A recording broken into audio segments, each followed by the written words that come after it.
Hello there, and welcome to this special Boring History episode on the rather disturbing lives of the pharaohs in ancient Egypt. If you're looking for a calming and thought-provoking historical story to carry you off to dreamland, you've come to the right place. Before we begin our journey back in time, I'd love to know where in the world you're listening from and what time of day it is for you right now. Feel free to leave a comment and say hello. And if you enjoy this type of relaxing, educational content, be sure to hit that subscribe button so you never miss an episode. Alright, let's set the stage, shall we?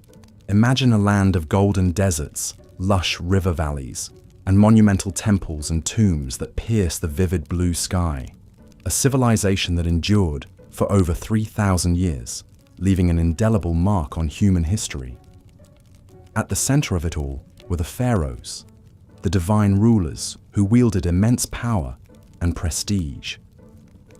But behind the glittering facade of riches and royalty, the lives of these god kings were often steeped in darkness, obsession, and shocking practices that may be hard for us to fathom today. Over the next hour or so, we'll be diving deep into the fascinating and often unsettling world of ancient Egyptian pharaohs. We'll explore their opulent daily lives, inside sprawling palace complexes, their tangled webs of royal relationships and rivalries, and their unshakable belief in their own divinity.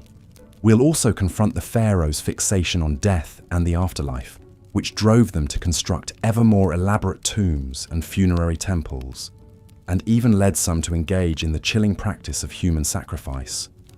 By the end of our journey, we'll have encountered influential figures like Hatshepsut, Akhenaten, King Tut, and Ramses II, and trace the captivating mysteries modern archaeologists are still unraveling about their lives and times.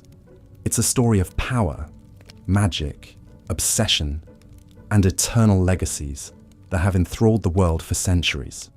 So dim the lights, settle in, and let the intrigues of ancient Egypt softly whisk you away on the wings of history. But before we fully immerse ourselves in the distant past, let's first zoom out and take in ancient Egyptian civilization at its height. Stretching from around 3100 BCE to 30 BCE, ancient Egypt was one of the first and longest-lasting complex societies in human history.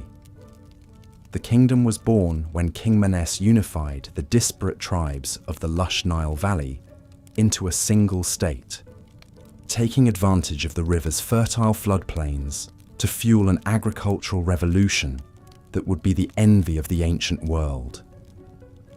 Over the centuries, Egypt grew into a powerhouse of wealth, culture, and influence, its lands stretching from the Mediterranean Sea to deep into Nubia in the south. The pharaohs presided over a centralized state with a sophisticated bureaucracy, groundbreaking technological advancements like the ox-drawn plough and sailboats, and a rich culture that produced timeless works of art, architecture, and literature. The Egyptians developed one of the world's earliest writing systems in the form of hieroglyphics, as well as a 365-day calendar that tracked the annual flooding of the Nile with uncanny precision. But perhaps their most visible and enduring achievements were the colossal monuments they left behind: the Great Pyramids, sprawling temple complexes, and subterranean tombs hewn into cliffsides. These awe-inspiring feats of engineering served to project the godlike power and prestige of the pharaohs, while also hinting at the depths of their obsession with death and eternity. For the pharaohs, this earthly life was but a prelude to a glorious and well-provisioned immortality, and they would bend immense resources and human capital to securing their share of forever. At the center of this remarkable civilization were the pharaohs themselves, the divine kings who ruled as the living embodiment of the god Horus on earth. The pharaoh was the supreme authority in all matters of state, religion, and war, wielding a level of power and influence that would be almost unimaginable today. He, or in rare cases she, was responsible for maintaining order and balance in the cosmos, placating the gods with rituals and offerings, and ensuring the prosperity and protection of the Egyptian people. But this exalted status came with a dark side as well. As we'll soon discover, the pharaohs were bound by an intricate and often brutal web of rituals, superstitions, and obligations that governed every aspect of their lives and deaths. From the incestuous marriages they contracted to keep the royal bloodline pure, to the servants and pets they took with them into the grave, to the shocking acts of deification and human sacrifice some pharaohs engaged in, the lives of these divine rulers were often steeped in as much darkness as light. So, as we set off to explore the private lives and enduring legacy of some of history's most iconic and influential rulers, brace yourself for a journey into the captivating, beguiling, and at times disturbing world of the pharaohs of ancient Egypt. Let's begin by imagining a day in the life of a pharaoh at the height of the New Kingdom, around 1500 BCE.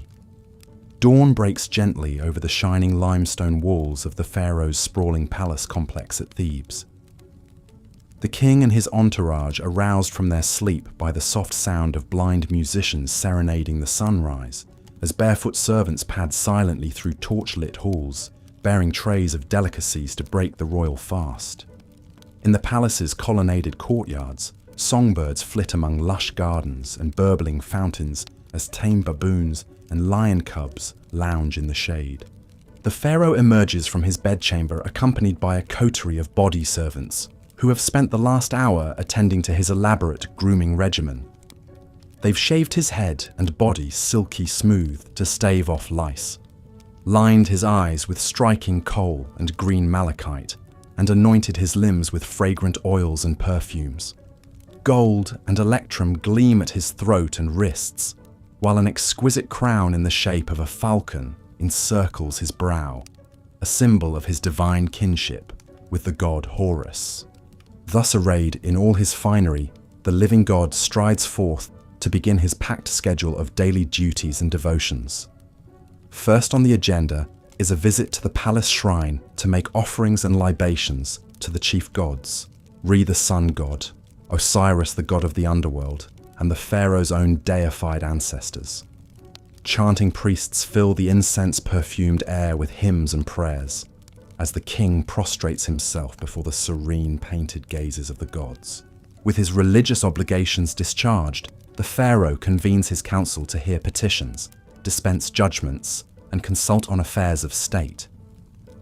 Seated on a golden throne, he listens as his vizier reads out the day's business.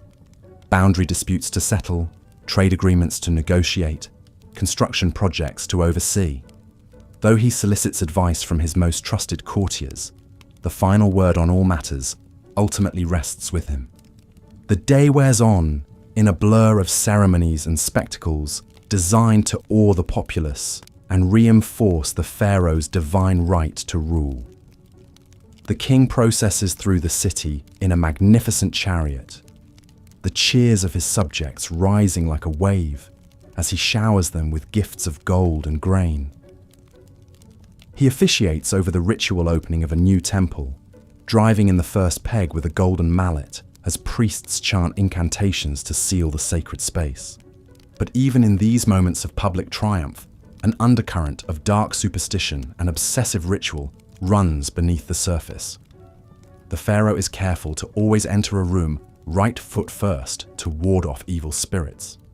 He eats only with his left hand, reserving his right for communing with the gods. And he never, ever allows his shadow to fall across a priest or a statue of a deity, lest he incur divine wrath that could bring ruin upon the kingdom. As Re's fiery orb sinks slowly toward the western horizon, the pharaoh retires to his private quarters for a few snatched moments of relaxation before the evening banquet.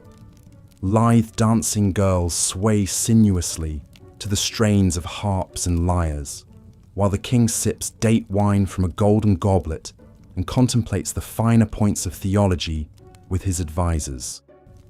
But even in repose, the spectre of death and eternity are never far from his mind.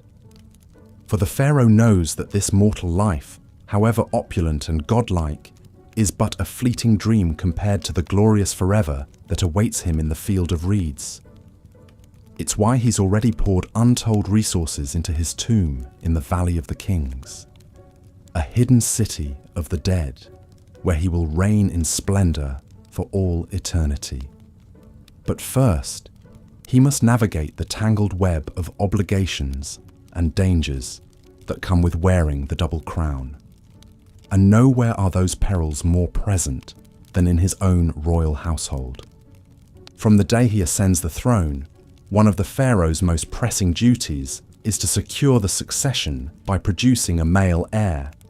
But in the incestuous hothouse of the royal family, where pharaohs routinely wed their siblings and even their own children to keep the bloodline pure, the battle for power and influence is always seething just beneath the gilded surface.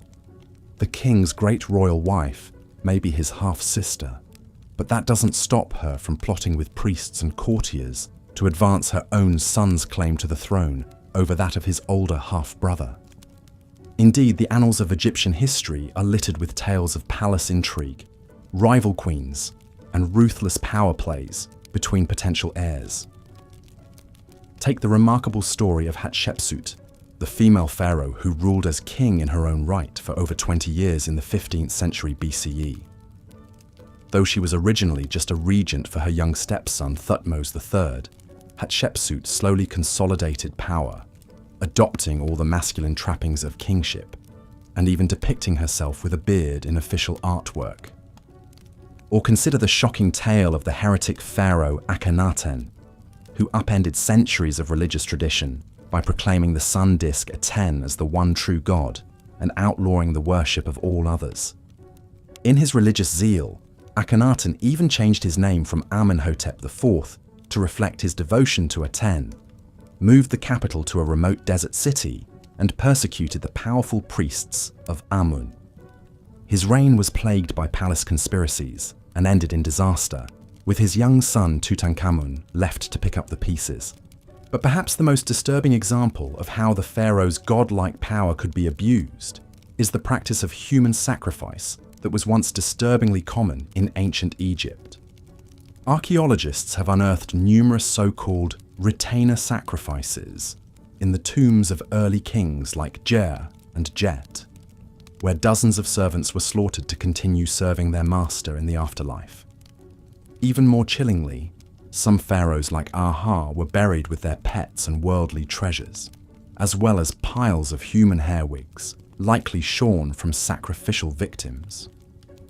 Thankfully, this ghastly practice seems to have died out by the end of the Old Kingdom, as the Egyptians developed more symbolic ways for pharaohs to take their earthly entourage with them into the afterlife. But it remains a dark stain on the otherwise glittering legacy of the pharaohs, a reminder of the unfathomable gulf that separated these divine kings from the teeming masses they ruled over. As the centuries roll on, the pharaohs continue to shape the course of Egyptian history and leave their mark in stone and story. Some, like Ramses II, known as Ramses the Great, presided over the kingdom at the height of its power and splendor, their triumphs and love lives immortalized on the walls of the temples they built to their own glory. Others, like the fabled Cleopatra VII, became entangled in the high-stakes intrigues of the wider Mediterranean world, their personal charisma and political savvy the stuff of enduring legend. But perhaps no pharaoh has captured the modern imagination quite like the boy King Tutankhamun, whose lavish tomb discovery in 1922 set off a global wave of Tutmania and turned the once obscure ruler into a household name. The dazzling treasures found in Tut's tomb, from his iconic golden death mask to the nested coffins and thrones, provided an unprecedented glimpse into the opulence and artistry of a royal burial and cemented the pharaoh's reputation as the ultimate status symbols of the ancient world. Today, new archaeological discoveries and cutting-edge scientific techniques are allowing us to peer even deeper into the lives and deaths of these endlessly fascinating rulers. CT scans and DNA analysis have revealed the inbred genetic deformities that plagued Tut's family line, as well as the festering wounds and malaria that likely claimed his life at the tender age of 19th. Inscriptions and papyri paint an increasingly vivid picture of the cutthroat world of palace politics, where foreign concubines and scheming viziers jostled for influence in the shadow of the throne. And yet, for all the dark secrets and unsettling practices we've uncovered about the pharaohs, their luminous legacy as some of the most iconic and enduring rulers in human history remains undimmed. For over 3,000 years, they presided over a civilization of remarkable achievements and innovations, from the mathematical precision of the pyramids to the medical know-how of the world's first brain surgery. They inspired some of the most sublime and enduring works of art and architecture ever created, from the serene beauty of Nefertiti's limestone bust to the colossal majesty of the Colossi of Memnon. And they continue to fire our imaginations and tug at our sense of wonder, inviting us to contemplate the mysteries of absolute power and ponder what it means to reach for immortality in the face of the fleeting nature of human life. So the next time you find yourself gazing up at the inscrutable face of the Sphinx or marveling at the golden splendor of Tutankhamun's funerary mask, take a moment to reflect on the pharaohs who once wielded godlike power over the lives of millions. Theirs is a story of dazzling triumphs and shocking abuses, soaring monuments and chilling body counts, unimaginable wealth and existential dread in the face of eternity. It's a story that reminds us of the heights of human achievement and the depths of our capacity for cruelty, the unquenchable thirst for immortality, and the inescapable reality of death. And it's a story that will continue to captivate us as long as the timeless stones of ancient Egypt keep their secrets close, inviting each new generation to unravel anew the endlessly fascinating riddle of the pharaohs. And with that, we've reached the end of our whirlwind tour through the disturbing and dazzling lives of ancient Egyptian pharaohs. I hope you've enjoyed this deep dive into one of history's most iconic and influential civilizations, and that the stories of these larger-than-life rulers have provided some rich food for thought as you drift off to sleep. As always, thanks so much for tuning in to Boring History, and for spending a portion of your day exploring the endlessly fascinating nooks and crannies of our shared human story. If you've enjoyed this immersive journey into the distant past, I'd be thrilled if you could hit that subscribe button and leave a comment sharing your thoughts on the pharaohs and their far-reaching legacy. Until next time, sweet dreams, and may your reveries be filled with the golden light of the eternal sun disk, the lush reeds of the field of reeds, and the whispered secrets of the kings and queens who once ruled as living gods over the shimmering sands of ancient Egypt. Good night. As we've seen, the pharaohs of ancient Egypt lived lives of opulence and grandeur almost unimaginable today. But behind the glittering facade of gold and gods lay a darker reality, one of unchecked power, mystical obsessions, and the ever-present spectre of death. Perhaps no pharaoh embodied these contradictions more than Ramses II, also known as Ramses the Great. Ascending to the throne around 1279 BC, Ramses would rule for an astonishing 66 years, one of the longest reigns in Egyptian history. He presided over an era of great prosperity and embarked on a massive building campaign, erecting temples, obelisks, and statues across the empire. The sheer scale and grandeur of these monuments were meant to awe his subjects and proclaim his divine power for all eternity. But Ramses II's thirst for glory and immortality knew no bounds. He fathered over 100 children with a vast harem of wives and concubines. He didn't hesitate to deface or outright destroy the temples and monuments of previous rulers, replacing their names and images with his own in a brazen act of propaganda. Even the colossal statues he erected of himself, some towering over 80 feet tall, were exercises in deified narcissism and self-aggrandizement. Yet perhaps most disturbing were the measures Ramses took to ensure his own afterlife. His sprawling tomb complex, the Ramesseum, included a massive funerary temple served by an entire city of priests, artisans, and slaves. Ramses spared no expense furnishing his eternal resting place, packing it with unimaginable treasures, golden chariots, exquisite furniture, intricately carved alabaster vessels. Even his beloved pet lion was mummified to accompany him. But Ramses didn't stop there. Recent excavations suggest that many of the pharaoh's household staff, including his concubines, were ritually sacrificed upon his death so they could continue serving him in the afterlife. The remains of these victims paint a grim picture, their bodies posed as if still waiting hand and foot on their master, now an eternally divine king. It's a chilling reminder of just how far ancient Egyptian rulers were willing to go in their quest for immortality and godlike power. Ramses II may have reigned over a golden age, but he also exploited untold thousands in service of his own vanity and delusions of divinity. The blood and sweat of commoners quite literally built his legacy. While Ramses the Great was a particularly egregious example, he was far from the only pharaoh to abuse his absolute power in such ways. His predecessors, Amenhotep III and Akhenaten, undertook similarly ambitious and self-serving building projects.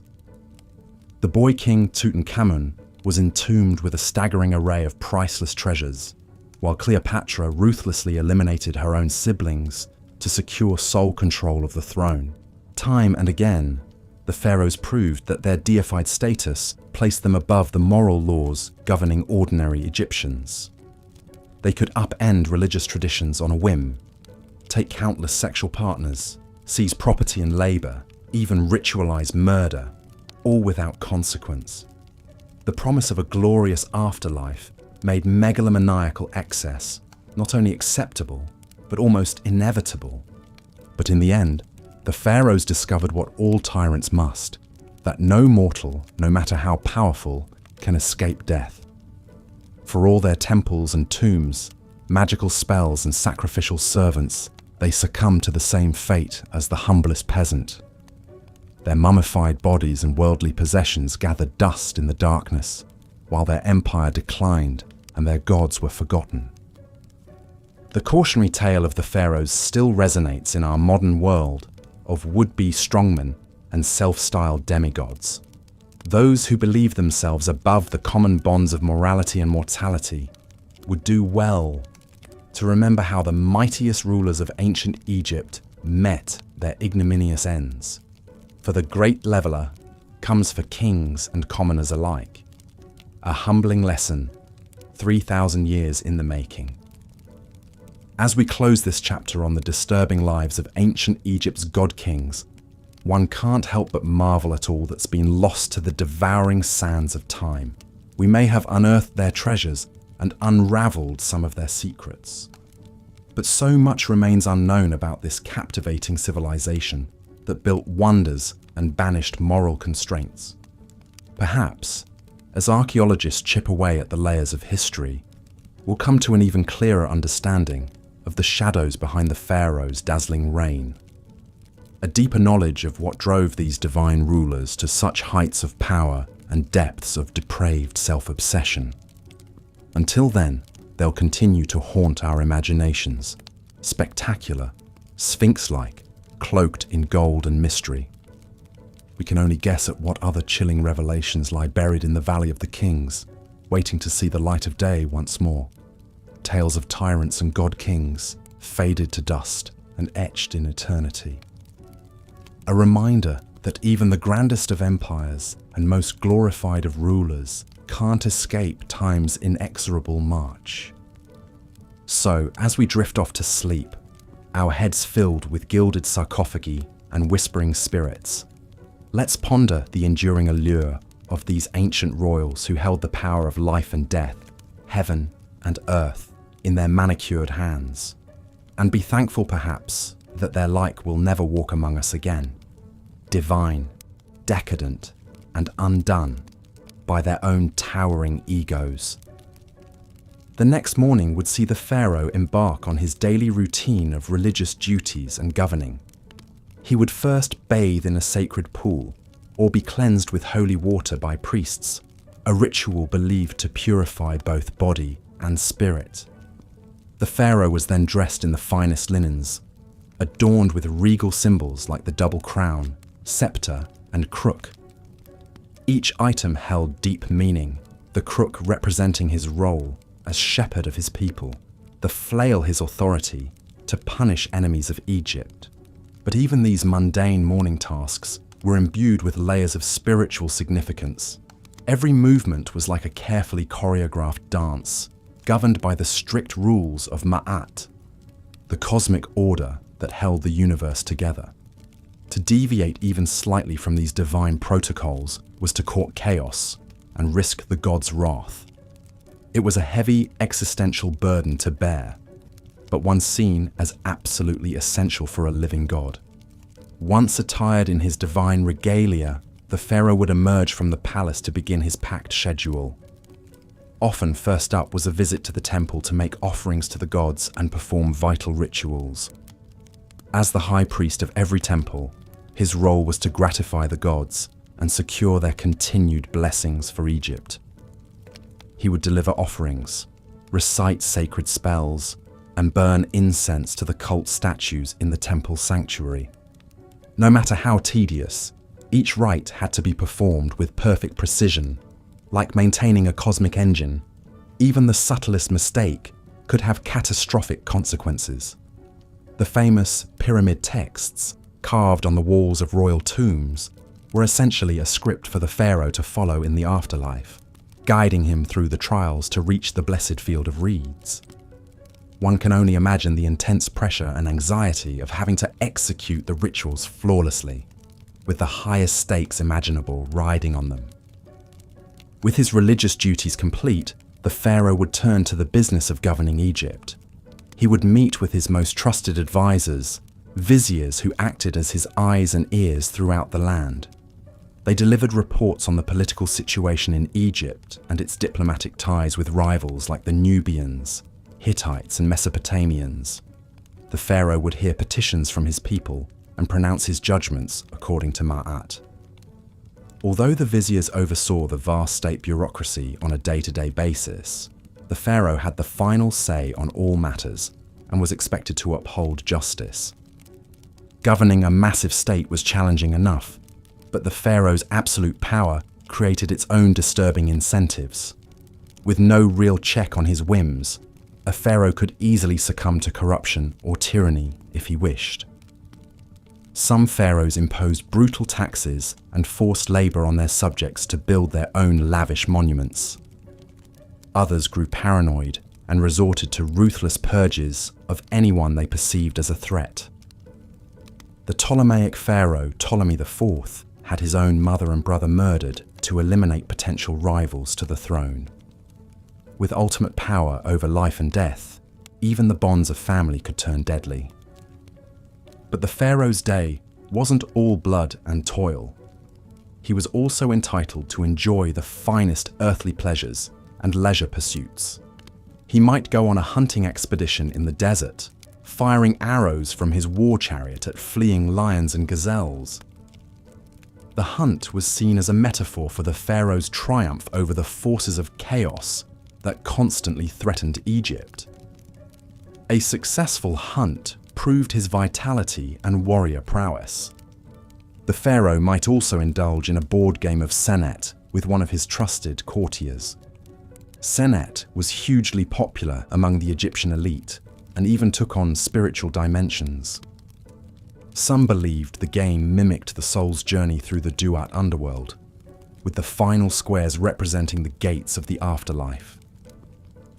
Here again, the lines between earthly recreation and cosmic symbolism were always blurred. As Re's journey across the sky drew to a close and shadows lengthened, the pharaoh would finally retire to his chambers after a long day of service to the two lands. But even in rest, his divine duties never ceased. The pharaoh's sleep was believed to mystically merge his Ba soul with the sun god, renewing his divine life force. It was a time of strange visions and communion with the gods, not mere repose. Enigmatic dream books have survived that were used to help interpret the pharaoh's dreams and discern divine messages in them. In one disturbing dream from the Chester Beatty Papyrus, the pharaoh Ramses II dreamt he saw Ptah, the great creator god of Memphis, standing over him with a sword. Ptah angrily chastised him for not completing his temple and struck him on his side. When Ramses awoke, he was determined to appease the wrathful deity by expediting work on the temple. Even in his own dreams, it seemed, there was no refuge from the crushing pressure of his role.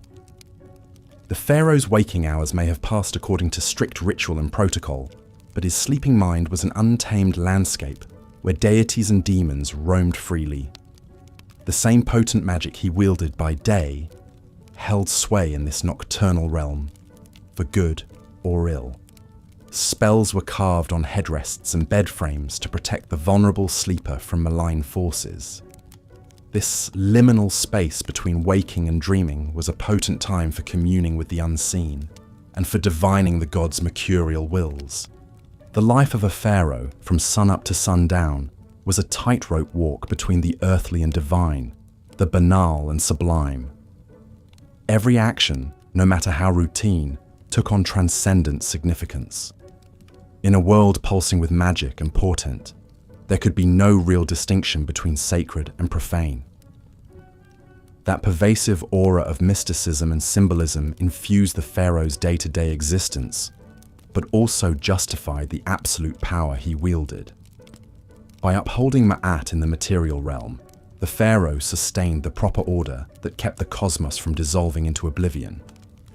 But that same power also enabled the darkest impulses and excesses of human nature.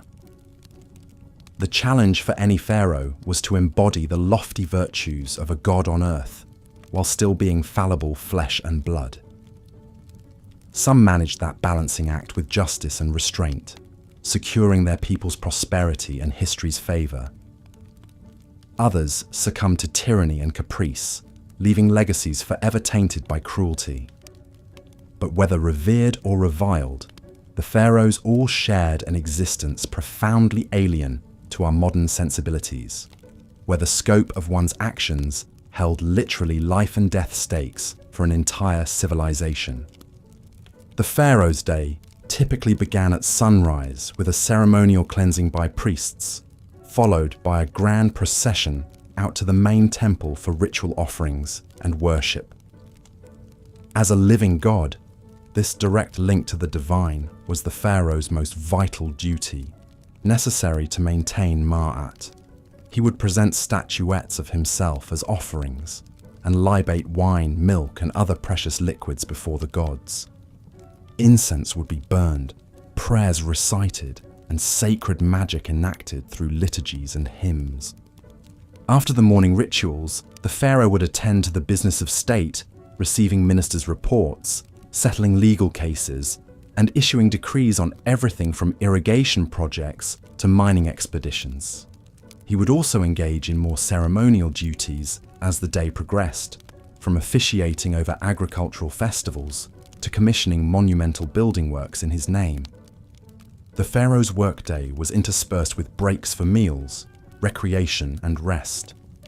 Meals were sumptuous affairs, with the pharaoh entitled to the choicest cuts of meat, the freshest produce from palace gardens, and delicacies like honey, figs, and dates. Servants would swat flies with long fans and offer water to wash. Recreation might include hunting, board games like Senet, or watching performances by musicians, dancers, and acrobats.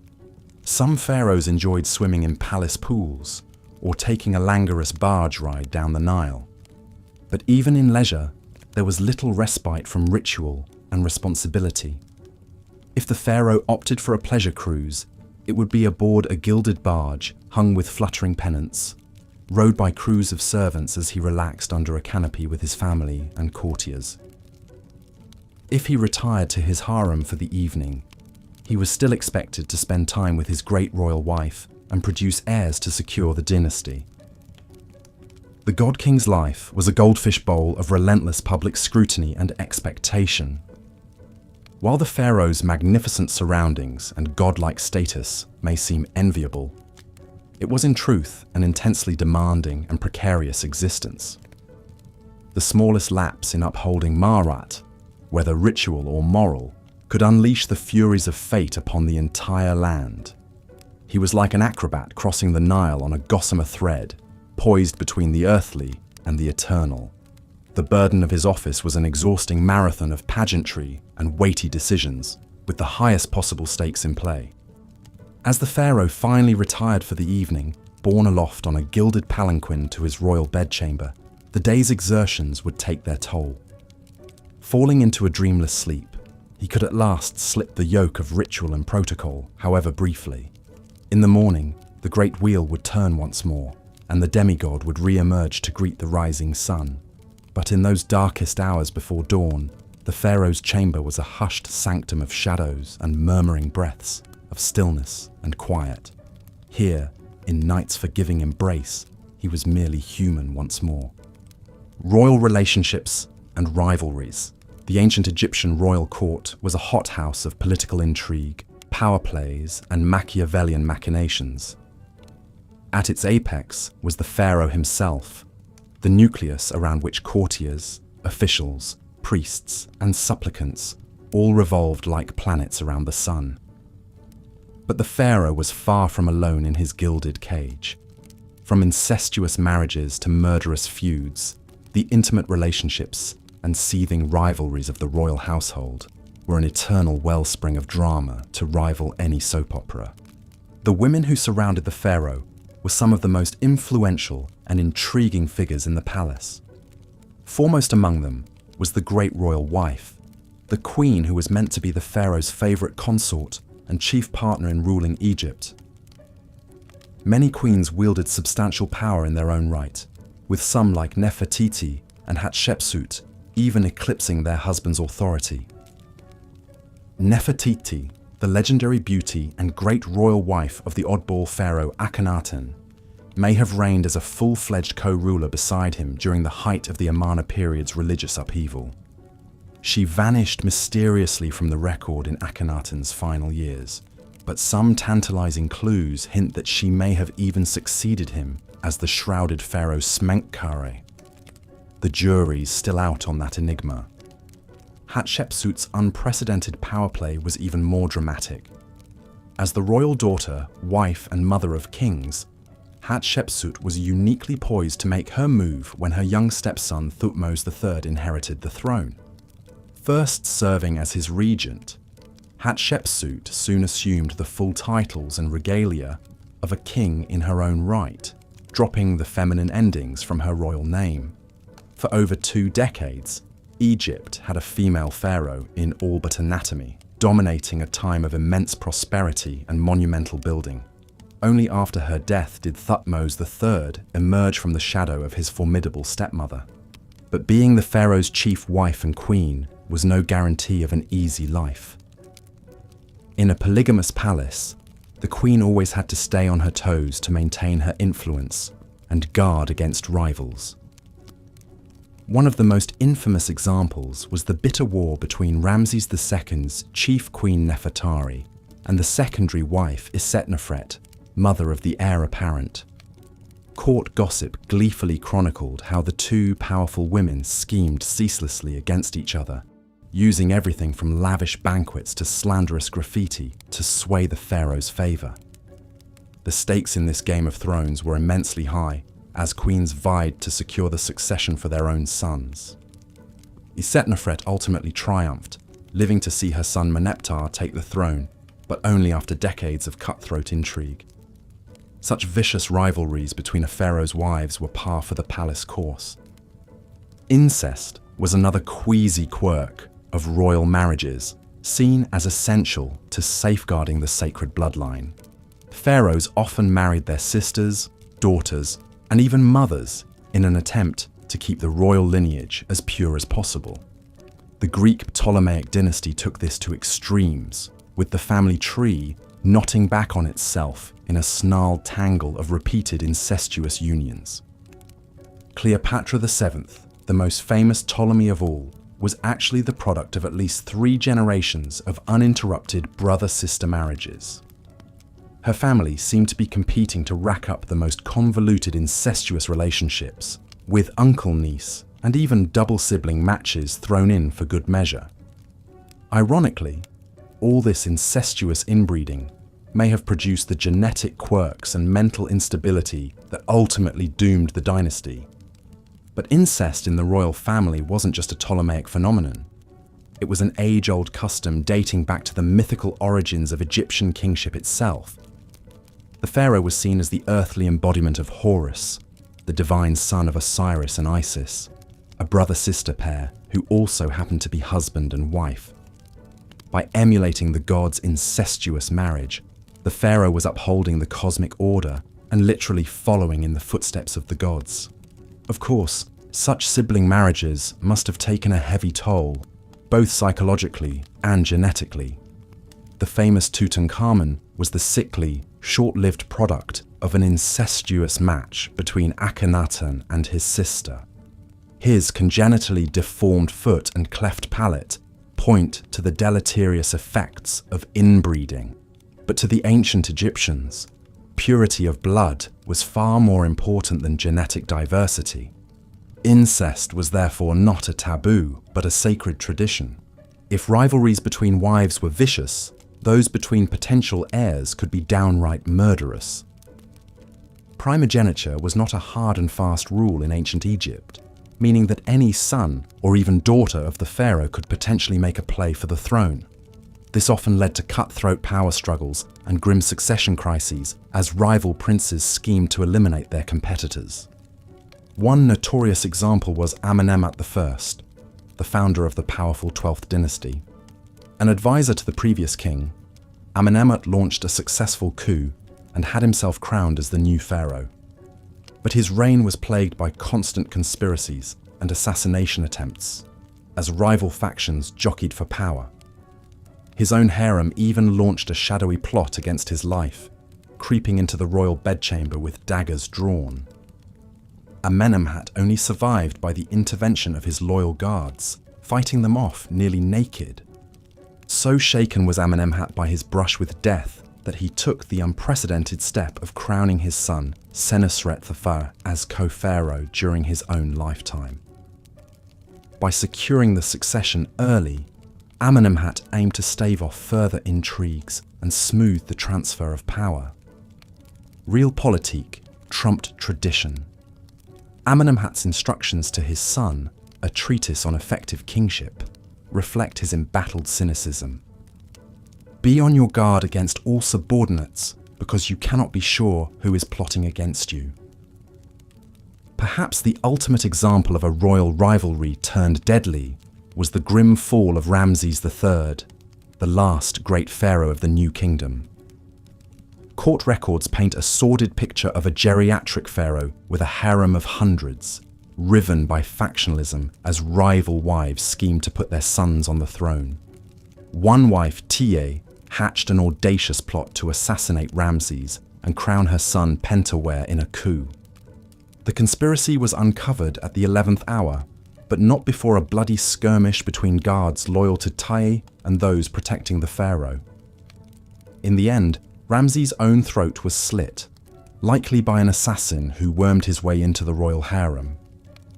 The king lingered just long enough to appoint his designated heir and round up the ringleaders of the failed coup.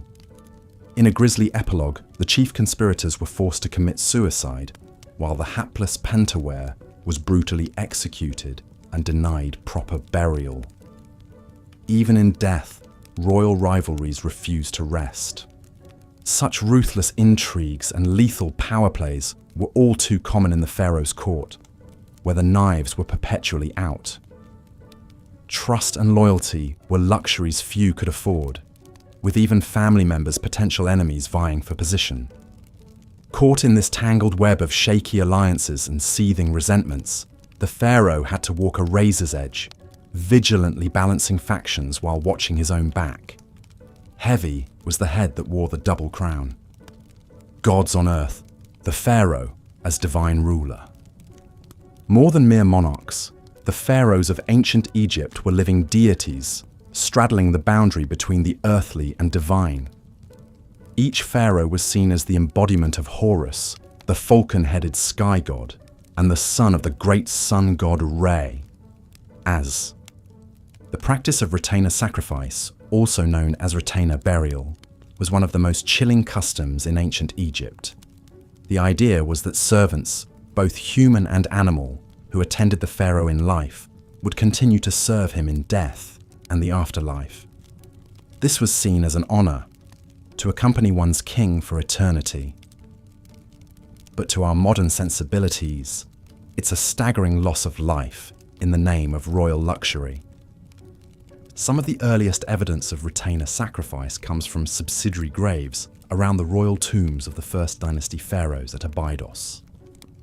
These subsidiary graves contain the remains of servants, as well as food, furniture, jewelry, and tools, all the things deemed necessary to serve the pharaoh in the afterlife. The tomb of King Djer is a striking example. Excavations revealed 318 subsidiary burials around his tomb, with servants' bodies arranged in neat rows, believed to have been sacrificed upon Djer's death. Even more unsettling are the animal sacrifices found in pharaonic tombs. Many kings were buried with their beloved pets to keep them company, hunting dogs, cats, monkeys, gazelles, and more. But some animal graves are on a whole different scale. The tomb of King Horahar contained 10 donkeys that had carried his funeral gifts. King Nama's tomb held 10 dogs. The First Dynasty pharaoh Waj was even buried with no less than 12 baboons, creatures considered sacred to the god Thoth. But perhaps the most bizarre burial good of all was human hair, lots and lots of it. Archaeologists uncovered a staggering 30 million animal mummies and 80 tons of human hair in a series of vast catacombs beneath the Temple of Anubis at Saqqara. Much of this hair is believed to have been shorn from servants and offered to the jackal-headed god of embalming as a plea for the deceased pharaoh's safe journey to the afterlife. As staggering as these numbers are, it's important to note that human sacrifice was not constant throughout ancient Egyptian history. It seems to have been practiced only in the early dynastic period, phasing out as mummification and more symbolic burial goods took precedence. By the time of the New Kingdom, human sacrifices had disappeared, replaced by Shabti figurines meant to magically come alive and act as servants in the afterlife. Still, those early royal tombs with their grim galleries of subsidiary burials leave a lasting and haunting impression. They speak to the absolute power of the pharaohs and the value placed on their post-mortem comfort above all else. Even in death, the pharaohs commanded the living. Their sacred status meant their journey to the afterlife was all that mattered, no matter how many had to die to ensure it. This is perhaps best summed up by the inscription on the tomb of the 6th dynasty courtier, Reni the Elder.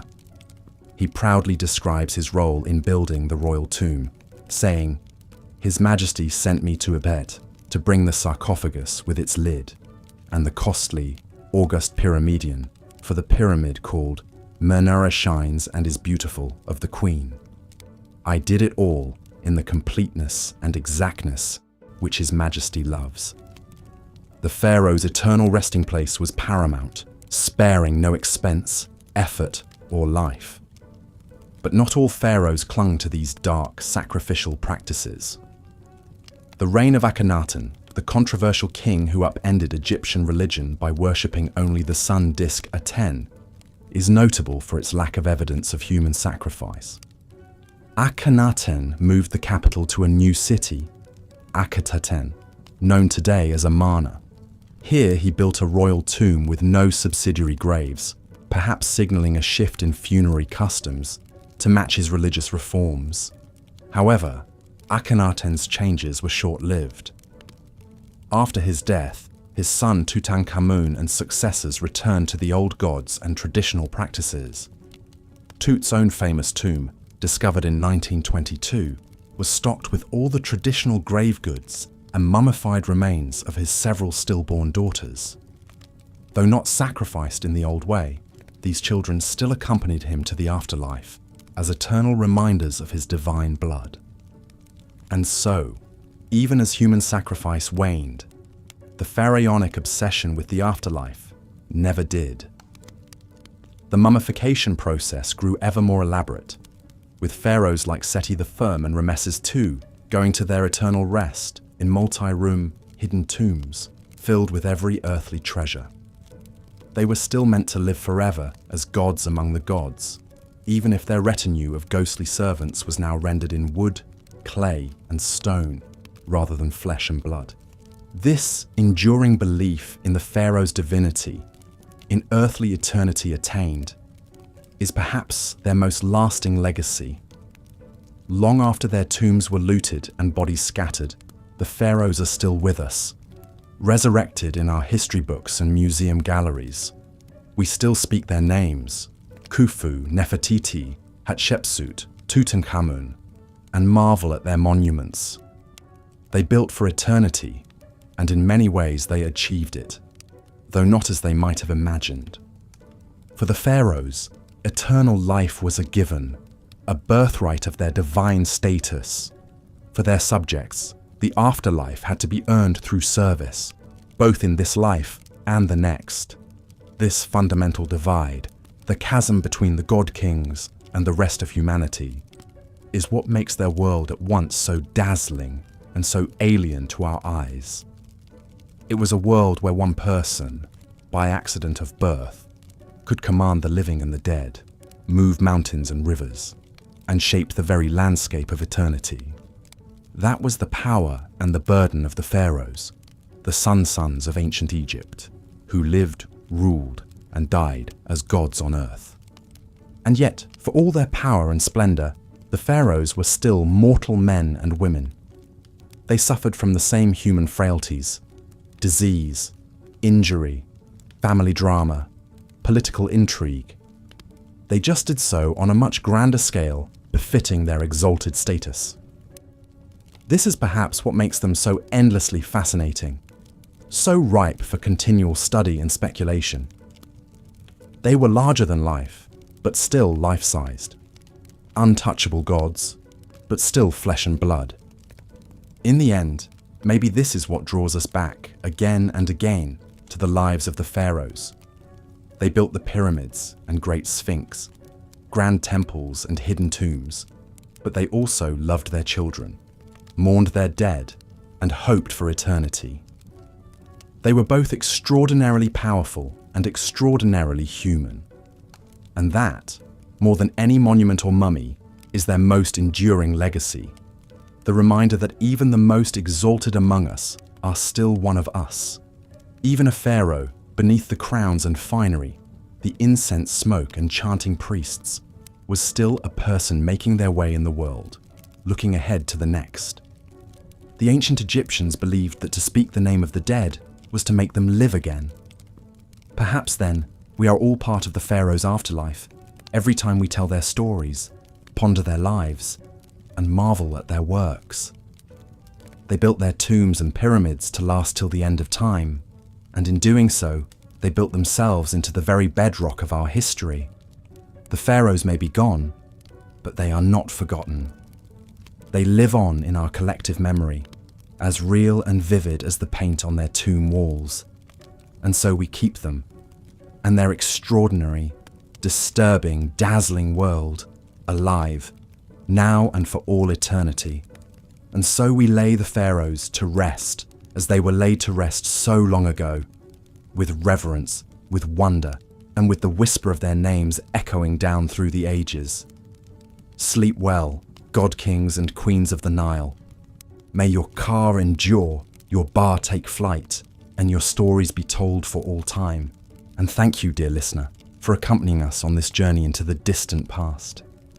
May the peace of the Pharaohs be with you, and may your dreams be as sweet as the lotus blossoms on the Nile. Good night. The immense power and influence wielded by the ancient Egyptian pharaohs is truly mind-boggling to contemplate, even thousands of years later. As both divine figures and absolute monarchs, these god-kings lived lives of luxury and excess that would be unimaginable to the average person. But hand in hand with their privileged status came a darker side, one full of deadly intrigues, power-hungry machinations, and disturbing practices that reveal the heavy burden and often twisted realities of sitting on the throne of Egypt. It was a gilded cage in many ways. Take, for example, the pharaoh's daily routine. While it may have been filled with the finest foods, servants attending to every whim, and leisurely pursuits like hunting, boating, and board games, it was also rigidly prescribed by religious duties and superstitious rituals. Every aspect was governed by a desire to maintain Mat, the proper order of the universe. So a pharaoh couldn't simply wake up and do as he pleased. There were temple rites to perform, offerings to make, and a pantheon of gods to appease. The Egyptians believed that the pharaoh had to carry out these rituals in order for the cycles of nature, like the life-giving Nile floods, to continue. That's a heavy responsibility to bear. Even the pharaoh's personal grooming was laden with meaning. Washing in sacred water from the Nile, shaving their heads and donning copious amounts of perfume, makeup and jewelry wasn't just about vanity. It was a way of setting themselves apart, of embodying the divine on earth. And it didn't stop at appearances. Practically every minute of a pharaoh's day was scheduled and accounted for, from petitions and offerings in the morning to touring building projects and consulting with advisors in the afternoon. Even their moments of rest and leisure in the evening were shaped by tradition and the need to be seen as more than human. The pressure to live up to this superhuman ideal must have been immense, and it bred more than a few pharaohs who, drunk on power and self-aggrandizement, took things to dark and disturbing extremes in their quest to be the supreme ruler on both earth and in the afterlife. You can see this most clearly perhaps in the kind of megalomaniac building projects that pharaohs undertook. Not content with your average tomb or memorial temple, some commanded their subjects to toil for decades on massive, glorious monuments to themselves. The Great Pyramid of Giza, one of the 7 wonders of the ancient world, is a perfect example. This was commissioned by the pharaoh Khufu around 2550 BC. Standing over 480 feet tall and comprised of over 2 million limestone blocks, it was the tallest man-made structure in the world for almost 4,000 years. The logistics and labor that went into building Khufu's pyramid are staggering to contemplate. Stones weighing an average of over 2 tons had to be quarried, transported, and assembled with absolute precision using only primitive copper chisels, bronze saws, wooden rollers and sleds, ramps, levers, and pulleys. Experts estimate it took over 20,000 workers and as long as 27 years to complete. And for what? All to house the corpse of one man and ensure his safe passage to the afterlife. It's an astounding, and some would say appalling, display of power and self-aggrandizement. Not to mention that life was incredibly harsh for the armies of workers who built pyramids like Khufu's. They may not have been slaves, as popular lore often suggests, but the back-breaking work took a serious toll. Scans of skeletal remains from the workers' cemetery show high rates of arthritis, injuries, and stress. Pyramid building eventually fell out of favor, perhaps becoming too costly and time-consuming even for the pharaohs. But the rich and powerful still found other ways to flaunt their wealth in the face of death. Take King Tutankhamun, the famed boy king who ruled in the 14th century BC. While he died young and had a relatively short reign, his golden death mask and opulent grave goods have become enduring symbols of ancient Egypt's wealth and splendor. When Howard Carter unsealed King Tut's small tomb in 1922, he found room after room stuffed to the brim with a dazzling array of over 5,000 priceless objects. Golden shrines, jewel-encrusted chests, intricately carved furniture, chariots, clothes, perfumes, and even food and wine to sustain Tut in the afterlife. The sensational discovery ignited a wave of Tutmania around the world and introduced millions to the glories of ancient Egypt. But it also highlights the phenomenal excess enjoyed by the pharaohs, even the minor ones like Tutankhamun. Some rulers took it even further, burying loyal subjects with them to serve them in death as they had in life. This is a practice known as retainer sacrifice, and evidence for it has been found in some of the earliest royal tombs, going back to the First Dynasty, around 3000 BC. In tombs at the royal burial ground of Abydos, archaeologists discovered the remains of court officials, servants, and even dogs arrayed around the pharaoh's sarcophagus and subsidiary graves. It seems these unlucky attendants were sacrificed to continue their duties in the afterlife, a disturbing reflection of how much the pharaoh's power extended beyond the grave. Thankfully, this practice seems to have largely died out by the Old Kingdom period, but the fact that it was ever condoned at all is a chilling reminder of the absolute godlike power ancient Egyptians invested in their kings. Even as mummification techniques became more and more refined, and the fabled Valley of the Kings filled with hidden tombs, the gulf between the pharaoh's eternal comfort and the lot of the average Egyptian couldn't have been starker. While the royals enjoyed gold, jewels, and linen wrappings in the afterlife, most people had to make do with a simple pit grave and a few humble trinkets, if that. The inequality was so stark, it's little wonder that tomb robbing became a constant scourge for Egyptian elites. Still, the promise of eternal life, however luxurious, was one that even the pharaohs couldn't always count on, as the fates of some of the most famous rulers attest. Take Ramses II, widely regarded as the greatest and most powerful pharaoh of the New Kingdom. His reign, which lasted an astonishing 66 years, from 1279 to 1213 BC, marked the peak of ancient Egypt's imperial power and prosperity. Ramses II, or Ramses the Great as he's often known, was a military leader who expanded Egypt's reach in Nubia, Libya, and the Levant. He was also a prolific builder who erected many grand temples, statues, and monuments. But for all his glory in life, Ramses II didn't exactly get the restful and dignified eternity he probably expected. His mummy has been moved and disturbed countless times over the millennia, as tomb robbers, priests, and archaeologists have all had a hand in its fate. When Ramses's mummy was finally unwrapped in 1886 by Gaston Maspero, the head of the Egyptian Antiquities Service, it was found to be in poor condition. The king's body was broken into pieces, many bones were missing, and a gaping hole in the skull suggested the work of ancient looters. Still, with his long aquiline nose, strong jaw, and shock of white hair, Ramses was an imposing figure even in death.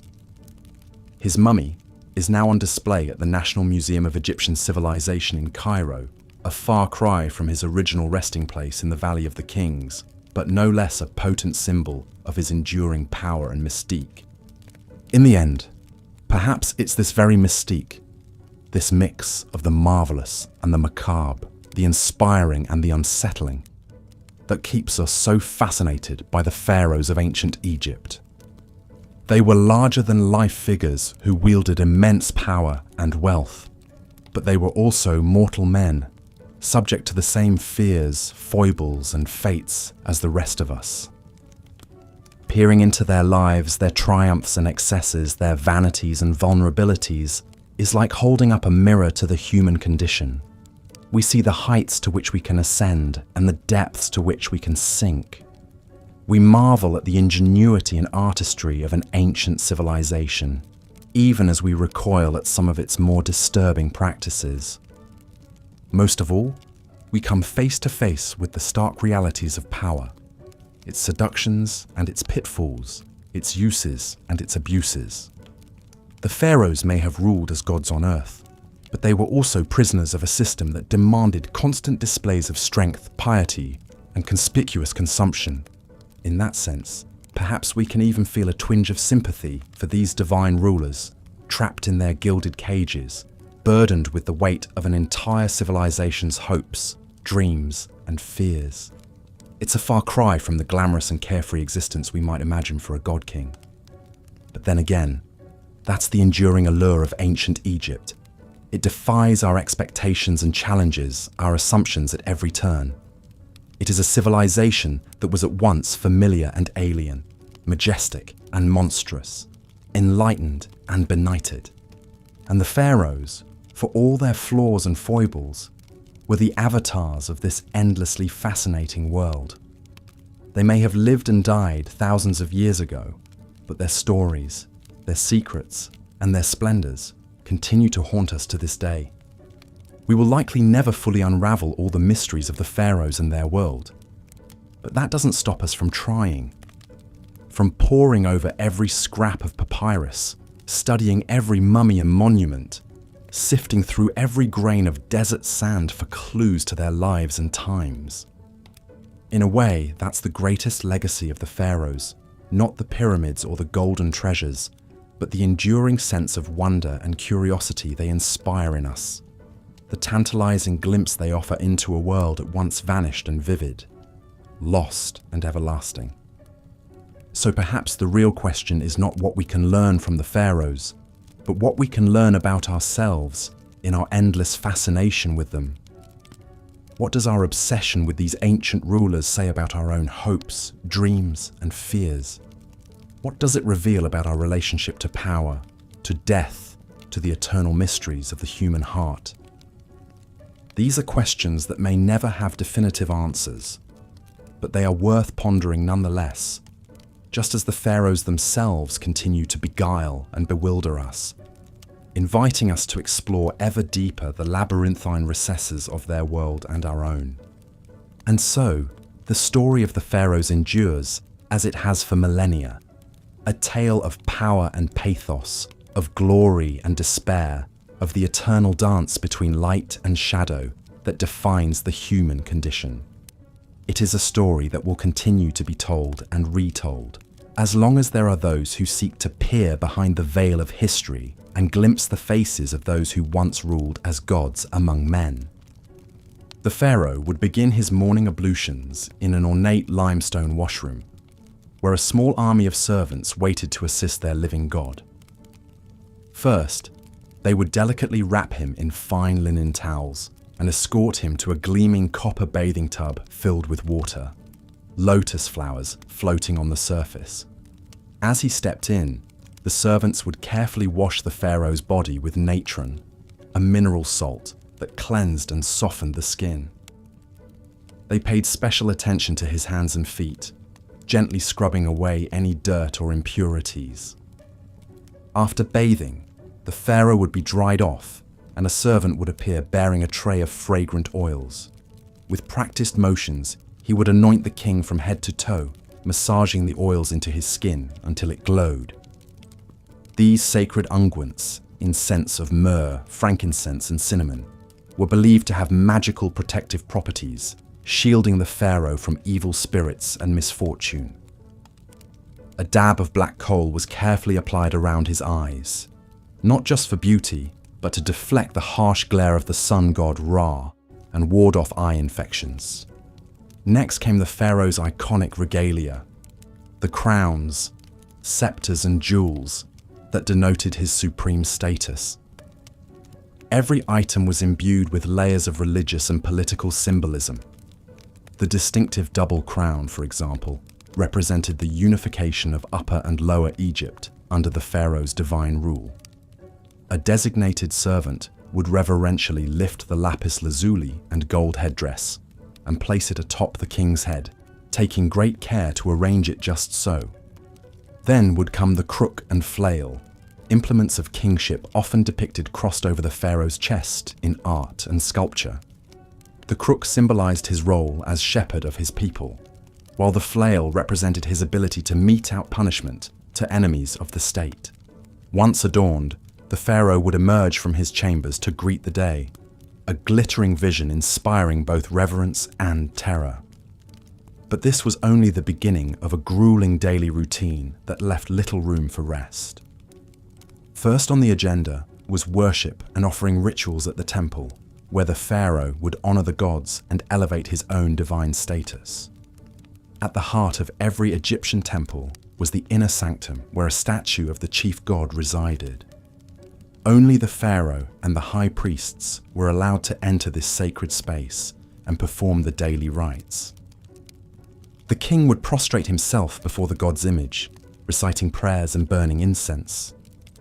He would present lavish offerings of food, drink, clothing, and jewelry, symbolically giving the god all the best produce of the land. In return, the deity would bestow divine favor and protection on Egypt and empower the pharaoh to rule wisely and defeat his enemies. This sacred transaction between the king and the gods was the bedrock of Egyptian cosmic order. But it was also a daily reinforcement of the pharaoh's precarious position. His people believed his piety and right conduct literally sustained the cycles of the sun, the Nile floods, and the agricultural bounty of the kingdom. It was a heavy responsibility to shoulder day in and day out. With his religious duties complete, the pharaoh would begin the real work of governing, a task he largely delegated to his most trusted advisors. The pharaoh's prime minister, known as the vizier, oversaw the sprawling administrative apparatus that kept the kingdom running smoothly. A huge bureaucracy of scribes, tax collectors, and local officials managed everything from recording the Nile flood levels and grain harvests to dispensing justice in the courts. But the pharaoh was expected to take an active role in decision-making on key issues like diplomacy, trade, and monumental building projects. He would consult with his advisors in an audience chamber, seated on a golden throne flanked by statues of the falcon god Horus and the cobra goddess Wadjet. Painted on the walls around him were scenes of the pharaoh smiting foreign enemies and offering to the gods, potent reminders of his larger-than-life duties. Seated at his feet on a dais would be his great royal wife, the queen who bore the next heir to the throne. The vizier and other courtiers would bow low before the royal couple, hands raised in supplication, awaiting their orders. Messengers and petitioners would be ushered in to deliver reports on the state of the kingdom or beg boons from the pharaoh. There might be disturbing news of a military skirmish at the border, requiring the king to marshal his armies, or a request to send aid to a region facing drought and famine. Diplomats from foreign lands would present tribute and tokens of respect in exchange for trade concessions and treaties. The pharaoh would hear each matter in turn, consulting with his advisors and rendering judgments with an authority that could not be questioned. Even in his leisure time, the king was performing his royal role. He would go on ceremonial hunting expeditions in the desert, firing arrows at lions and other big game from a speeding chariot. This was a demonstration of his physical prowess and mastery over the wild forces of nature. Important propaganda in a world where might made right. He would also preside over jubilant religious festivals, like the Opet festival celebrating the link between the pharaoh and the great god Amun-Ra. In a spectacular river procession, the pharaoh would accompany statues of the Theban triad of gods on a barge sailing down the Nile, as huge crowds thronged the banks to cheer them on. At the end of a long day, the pharaoh would retire to his private quarters, where he might indulge in more earthly pleasures. Many kings kept harems of secondary wives and concubines, in addition to their great royal wife. These women lived in a separate palace area, visited by the pharaoh whenever he desired. Some pharaohs, like Amenhotep III and Ramses II, had over 100 children from multiple wives, an extensive royal brood seen as a sign of the king's virility and divine favor. But even in these intimate moments, there was no escaping the religious and ritual significance woven through every aspect of the pharaoh's life. Having intercourse with his wives wasn't just a sexual act. It was a sacred rite, reenacting the creation of the cosmos by the gods. The pharaoh was expected to perform in the bedroom just as he did on the throne and the battlefield. And the women who shared his bed, while pampered and privileged, also faced intense pressure to produce royal heirs, preferably sons. The stakes were high in a world where the succession of divine kingship was paramount. As the pharaoh drifted off to sleep, no doubt exhausted by the burdens of his exalted station, he could only hope that his efforts had pleased the gods and kept the forces of chaos at bay for another day. Tomorrow would bring new challenges, new opportunities to prove his worth as the living embodiment of divine order on earth. It was a relentless cycle, but one that each pharaoh was born and raised to fulfill, no matter the cost. Such was the disturbing life of these god kings who ruled over ancient Egypt for 3,000 years. Of course, even the most revered pharaohs were only human under all the divine trappings, and behind the palace walls, royal family drama seethed, often with devastating consequences. Rivalries between a pharaoh's wives were common, as each competed to have her son named heir to the throne. These feuds took on legendary proportions in some cases, like the rivalry between Ramses II's wife Nefertari and his secondary consort Isetanofret. Nefertari, whose beauty and influence were so great she was known as the one for whom the sun shines, had borne Ramses several sons, but none had survived to succeed him. Isetanofret saw her chance to install her own son, Meneptah, as crown prince, and worked to undermine Nefertari at every turn. The struggle came to a head when Nefertari's tomb was vandalized, her image hacked out of the wall reliefs in a blatant attempt to erase her from history and memory. Many suspected Isetanofret was behind the desecration, though nothing could be proven. In the end, despite Nefertari's unrivaled status, it was Isetanofret's son Merneptah who took the throne after Ramses' death. Such was the Game of Thrones played out in the pharaoh's court, where even the most beloved consort could fall victim to the ruthless machinations of her rivals. Even more scandalous were the rare but documented cases of incest within the royal family. The pharaohs believed their divine blood had to be kept pure at all costs, even if that meant marrying their siblings or even their own children. This practice may have reached its disturbing apex with the curious case of Akhenaten, the rebel pharaoh who upended centuries of religious tradition by proclaiming the sun disk Aten as the one true god.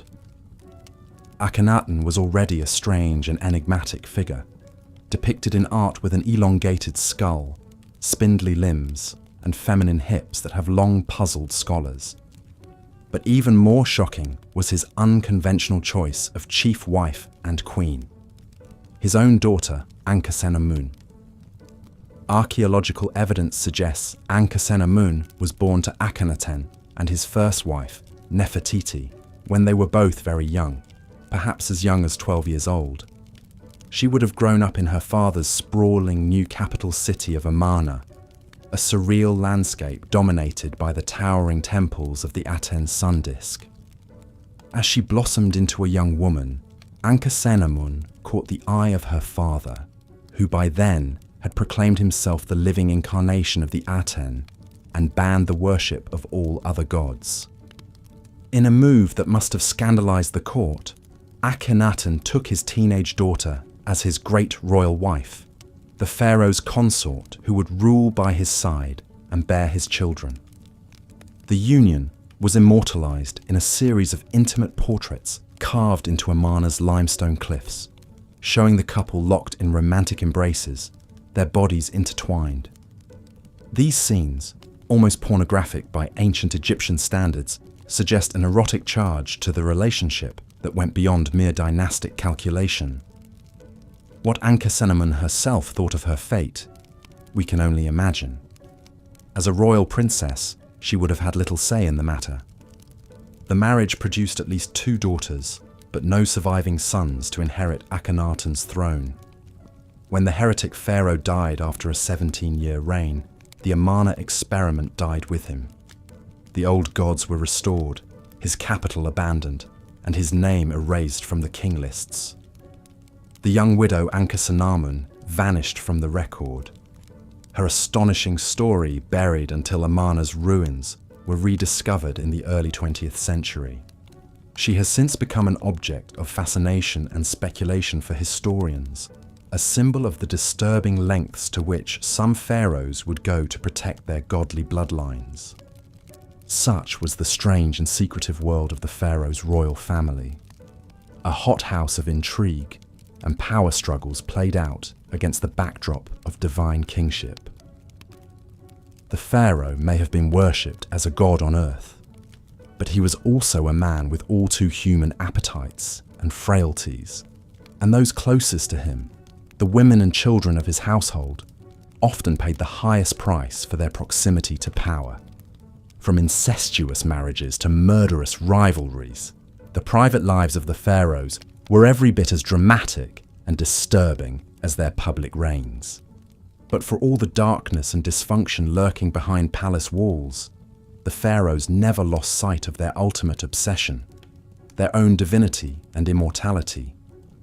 From the moment they took the throne, every pharaoh was already planning for the moment they would leave it and ascend to join the gods in the eternal afterlife. And no pharaoh undertook this quest for immortality more assiduously or on a grander scale than the builder of the Great Pyramid of Giza, the legendary Khufu.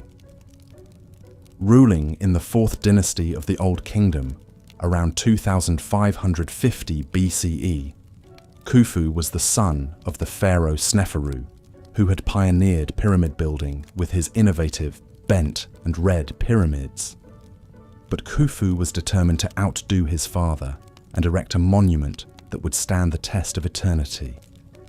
The result was the Great Pyramid, a towering edifice of 2.3 million limestone blocks, rising 481 feet into the desert sky.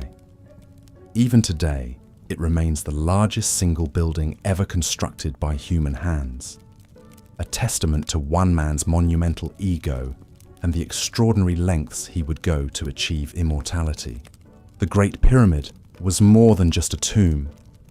It was a resurrection machine designed to harness the power of the sun god Ra and the magic of Egyptian engineering to launch Khufu's spirit into the cosmic realms of the gods.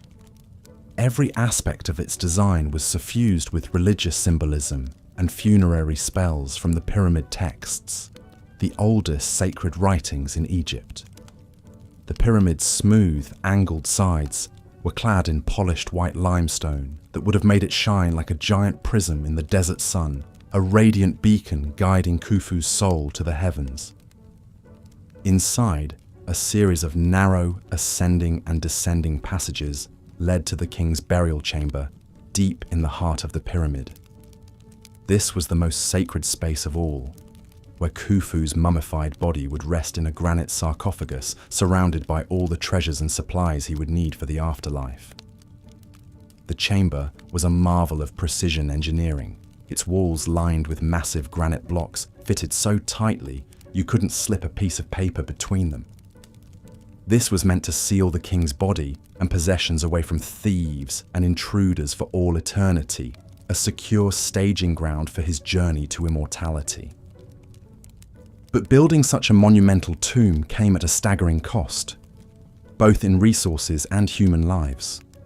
The Great Pyramid required a workforce of skilled masons, engineers and labourers on a scale never before seen in Egypt. Contrary to popular belief, these were not slaves but paid workers, many of them peasant farmers recruited during the annual Nile flood when their fields were underwater. They laboured in grueling conditions under the desert sun, hauling massive blocks of limestone up ramps and lever systems to construct the pyramid layer by meticulous layer. Overseeing this vast operation was the pharaoh's cousin Hemiunu, the royal architect who had designed the pyramid and now managed its construction like a military campaign. He commanded an army of overseers and foremen who pushed the workers to their limits, driven by the knowledge that the pharaoh's immortality depended on their speed and precision. Accidents and deaths were an accepted part of the job, with some workers even buried in the shadow of the pyramid they had died building. The human cost of Khufu's ambition was immense, but to the pharaoh, it was a price worth paying for eternal life. He saw himself as a divine being, a god incarnate whose spirit would live forever among the stars of the northern sky. The pyramid was his stairway to heaven, a monumental feat of will and engineering that would ensure his name and legacy endured for all time. And in a sense, he was right. 4,500 years later, we are still marveling at the Great Pyramid and the disturbing lengths to which one pharaoh went to achieve immortality. But even Khufu's audacious monument pales in comparison to the extraordinary measures some of his successors took to equip themselves for the afterlife. As the prosperity and power of the Old Kingdom waned, later pharaohs became increasingly obsessed with their own mortality and the fate of their eternal souls. They poured their dwindling resources into ever more elaborate tombs and mortuary temples, desperately trying to guarantee their place among the gods. This desperate quest for immortality reached its macabre apex with the practice of retainer sacrifice, the burial of servants alongside the pharaoh to attend him in the afterlife. The most chilling example comes from the tomb of the First Dynasty pharaoh Jer at Abydos, where archaeologists uncovered the remains of 318 individuals, men, women, and even children, who had been sacrificed and buried in neat rows outside the king's funerary enclosure. The scale of the carnage is staggering, the largest known case of human sacrifice in ancient Egypt. The victims appear to have been palace servants, members of the royal household who were selected to serve the king in death as they had in life. They were likely killed by strangulation or a blow to the head, their bodies hastily mummified and buried with minimal grave goods. Some were even interred in coffins bearing their own names, a poignant reminder of their individual identities and the violent fate that awaited them. What could have motivated such a mass slaughter? For the pharaoh and his priests, it was a natural extension of the king's divine power, his ability to command obedience and service even beyond the grave. The servants were seen as privileged to be chosen for this sacred duty, their sacrifice a necessary part of ensuring the pharaoh's eternal well-being. But one can only imagine the terror and despair of those selected, knowing they would soon be joining their master in death. This disturbing practice appears to have been relatively short-lived, dying out by the end of the Old Kingdom. But it speaks to the incredible power and allure of the afterlife in ancient Egyptian culture, and the extreme lengths to which some pharaohs would go to secure their place in it. The idea of an eternal existence beyond death, where the pharaoh would reign supreme among the gods, was so intoxicating that it justified even the most horrific acts of violence and sacrifice. And it wasn't just human servants who. As the centuries passed, ancient Egypt's New Kingdom period gave way to the Late Period, a time of foreign invasions and rule by outside powers. The Libyans, Nubians, Assyrians and Persians all took their turn at the helm, wresting control of Egypt from native pharaohs. But perhaps no foreign power left quite as indelible a mark as Alexander the Great and the Greek Macedonian Ptolemaic dynasty he left in his wake.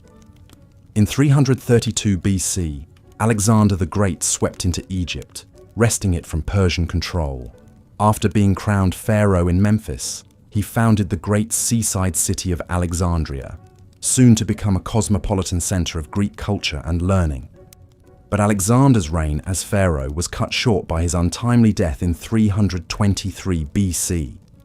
In the chaotic aftermath, his general Ptolemy Wunsota seized control of Egypt, installing himself as the first pharaoh of the Ptolemaic dynasty that would rule for the next 275 years. The Ptolemaic pharaohs were a fascinating fusion of Greek and Egyptian culture. They adopted many Egyptian royal traditions and religious practices to legitimize their rule in the eyes of their subjects. Ptolemy III's son and successor, Ptolemy II Philadelphus, even instituted worship of the deified Alexander, cleverly positioning the Ptolemies as successors to Alexander's divine rule. Yet at the same time, the Ptolemies remained resolutely Greek, marrying their siblings in the Egyptian royal tradition, but giving their children Greek names and hiring Greek architects to reshape Alexandria's landscape in the style of their homeland. One of the most audacious Ptolemaic building projects was surely the Pharaohs lighthouse, constructed on the orders of Ptolemy I Soter. Standing an astonishing 330 feet tall, this wonder of the ancient world guided ships into Alexandria's harbour with its blazing fire at night. The Ptolemies also built grand temples in the traditional Egyptian style, like the Temple of Horus at Edfu and the Temple of Isis on the island of Philae. But they added their own Greek flourishes, inscribing their names in hieroglyphs, but also Greek on temple walls. The most famous Ptolemaic pharaoh of all was of course Cleopatra VII, the last pharaoh of ancient Egypt. But the Ptolemaic dynasty's notorious incestuous marriages produced more than one ambitious, powerful queen over the centuries. Take Berenice II, wife of Ptolemy III Euergetes. When her husband left to fight in the Third Syrian War in 246 BC, Berenice vowed to the goddess Aphrodite that she would cut off her long, luxurious hair if Ptolemy returned home safely. And she made good on her promise, placing her shorn tresses in Aphrodite's temple. The hair later mysteriously vanished, but court astronomer Conon of Samos, perhaps trying to get back in the queen's good graces, claimed that Aphrodite had been so touched by the offering that she placed Berenice's hair in the sky as the constellation Coma Berenices, or Berenice's hair. The Ptolemaic pharaohs were also no strangers to court intrigues and power struggles. One of the most dramatic examples came after the death of Ptolemy IV in 204 BC. His young son Ptolemy V, not even 6 years old, was next in line for the throne. But the boy king's regents, Agathocles and Sosibius, weren't about to give up their influence and power. They did the unthinkable, having the young pharaoh's mother, Arsinoe, murdered to secure their own positions. The common people, who had loved Queen Arsinoe, were outraged when they got wind of the sordid plot. They besieged the royal palace, dragging Agathocles and his family out and lynching them in the street. The grisly scene was a stark reminder that while the Ptolemaic pharaohs styled themselves as god kings, they were all too human and vulnerable to the wrath of their subjects. The Ptolemaic era was a time when much of the ancient Egyptian culture and religion we know today was compiled and recorded for posterity. The Ptolemies were great patrons of the arts, sciences, and literature. It was at the Great Library of Alexandria that Manetho, an Egyptian priest and historian, wrote his Egyptiaca. This 3-volume work, now largely lost, compiled the first comprehensive list of Egyptian pharaohs and divided their reigns into 30 dynasties. The framework we still use to parse ancient Egyptian chronology today, and it was under the Ptolemies that the Egyptian priest scribe Hor of Sebennytos penned a fascinating papyrus that has come to be known as the Dream Book.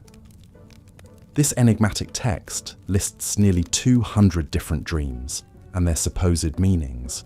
Some are rather mundane, like dreaming of eating figs, indicating the dreamer will come into money. But others are more sinister omens, like dreaming of being burned alive, signaling great danger ahead. The Ptolemaic dynasty ended with the tragic demise of its most famous queen, Cleopatra VII, in 30 BC. After picking the losing side in the Roman Civil War between Mark Antony and Octavian, Cleopatra took her own life, allegedly by the bite of a poisonous asp, rather than be paraded through the streets of Rome as a war trophy. With Cleopatra's death, the long line of divine pharaohs finally came to a close, and Egypt became a province of the Roman Empire.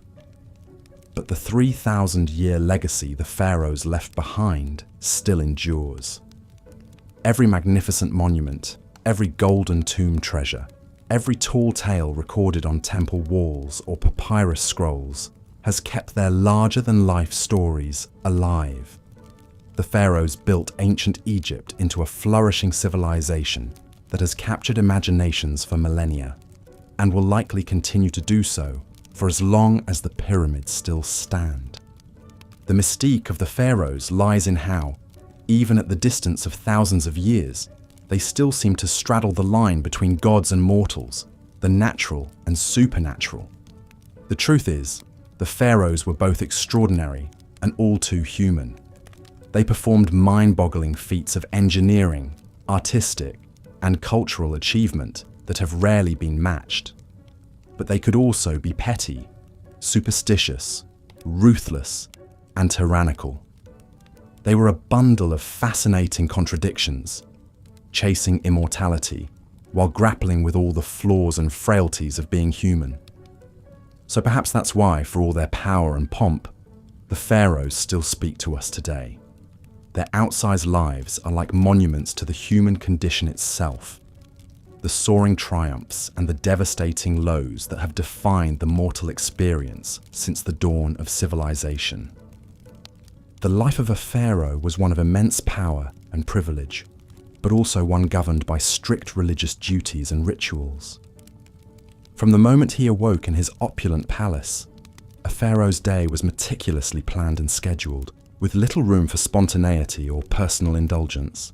The pharaoh's morning routine was an elaborate affair, with teams of servants attending to his every need. He would be washed, perfumed, and dressed in fine linens, before donning the various crowns and symbols of his divine office.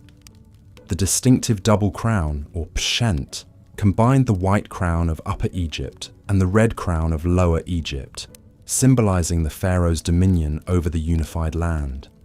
But even in these mundane morning rituals, there was an undercurrent of magic and superstition. The pharaoh's clothing was imbued with powerful symbolism and believed to confer divine protection. Every cosmetic and item of jewelry had deep spiritual significance. Even the pharaoh's daily ablutions were a sacred rite, with priests reciting spells and incantations as sacred water from the Nile was poured over his head. With his regalia in place, the pharaoh would then consume a light breakfast before beginning his packed schedule of daily duties. As the earthly embodiment of the god Horus, one of the pharaoh's most vital roles was as the supreme religious leader of Egypt.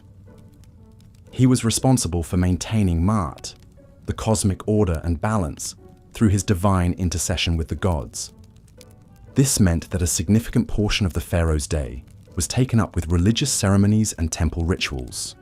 He would make offerings to the gods, perform libations, and recite the necessary incantations to ensure the continued favor of the divine realm.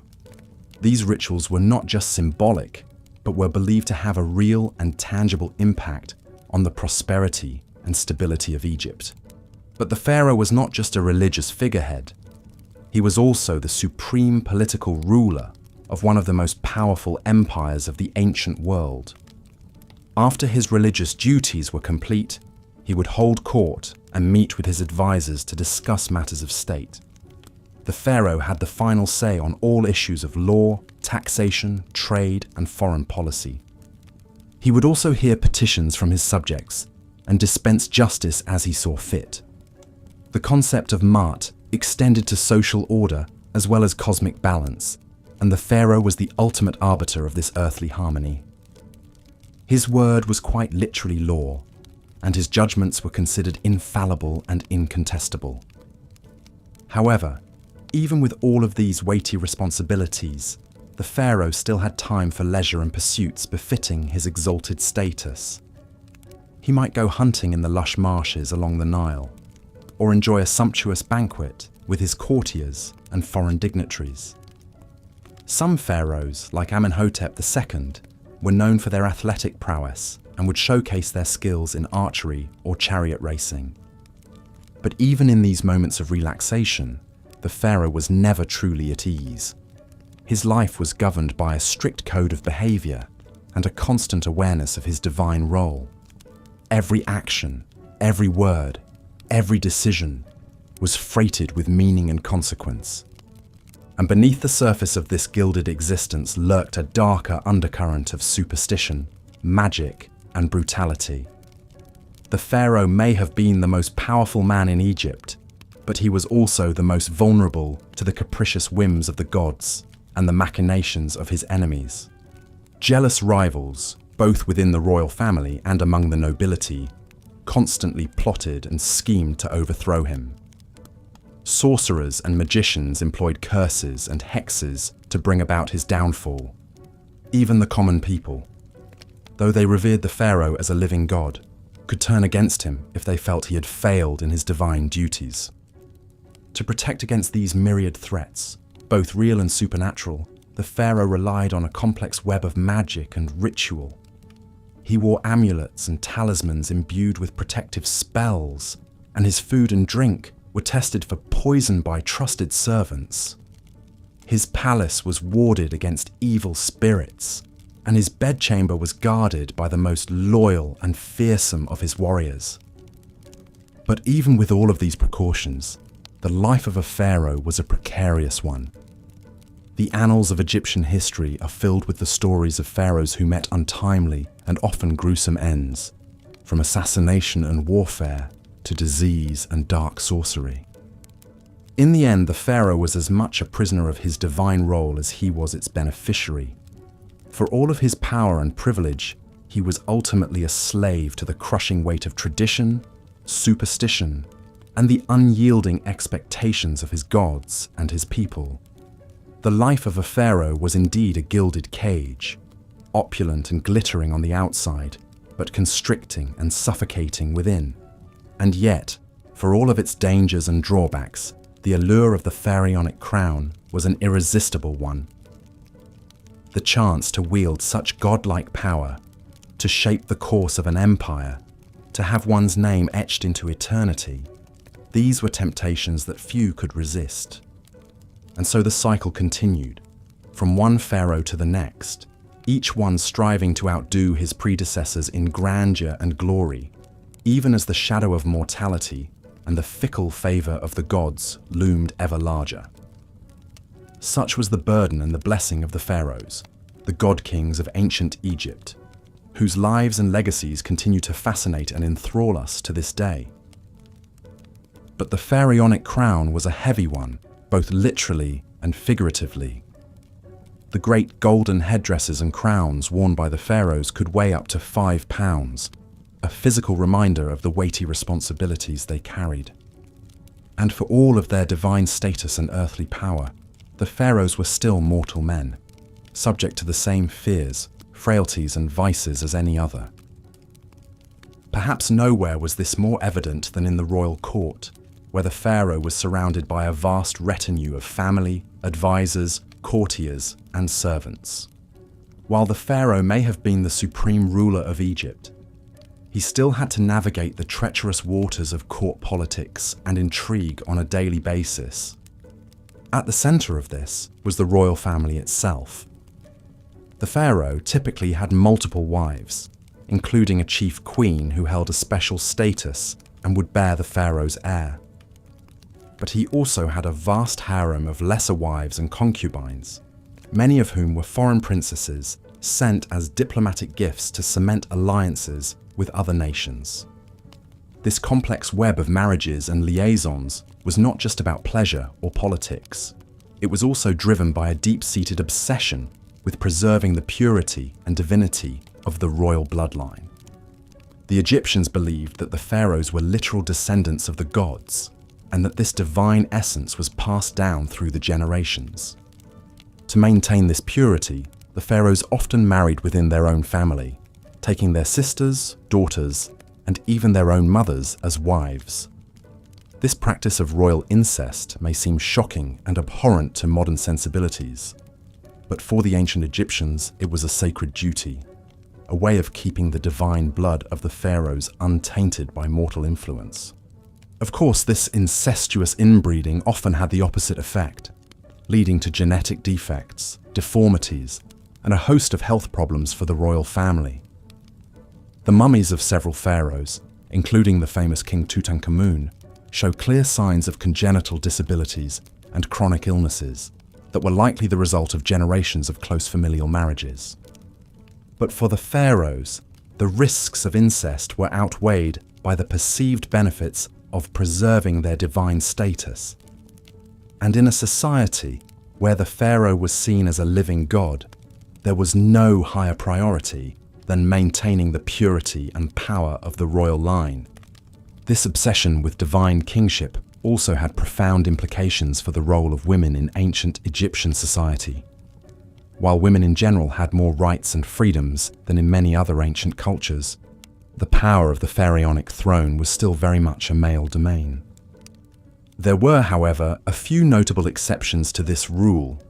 Perhaps the most famous of these was Hatshepsut, a queen who took on the full powers and regalia of a pharaoh and ruled Egypt in her own right for over 2 decades.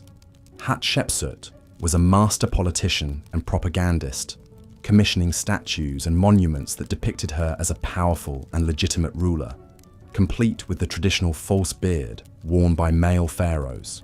She even went so far as to have herself portrayed as a male in many of her official depictions, a way of asserting her divine right to rule. But Hatshepsut's reign was the exception rather than the rule, and her successor Thutmose III went to great lengths to erase her memory and her monuments after her death. For the most part, the divine kingship of the pharaohs remained a strictly masculine affair, with women relegated to supporting roles as queens, mothers, and daughters. This gender imbalance also extended to the royal succession, which was often a bloody and brutal affair. While the pharaonic crown typically passed from father to son, there was no formal system of primogeniture, and rival princes and factions would often vie for power in the event of an unclear or contested succession. These power struggles could turn deadly, with rivals resorting to assassination, exile, or outright civil war to seize the throne. The most famous example of this was perhaps the mysterious death of Tutankhamun, who many historians believe was murdered by his advisor and successor, A, in order to clear the path for his own ascension. Even when the succession was clear, the new pharaoh often faced challenges and threats to his rule from within his own family.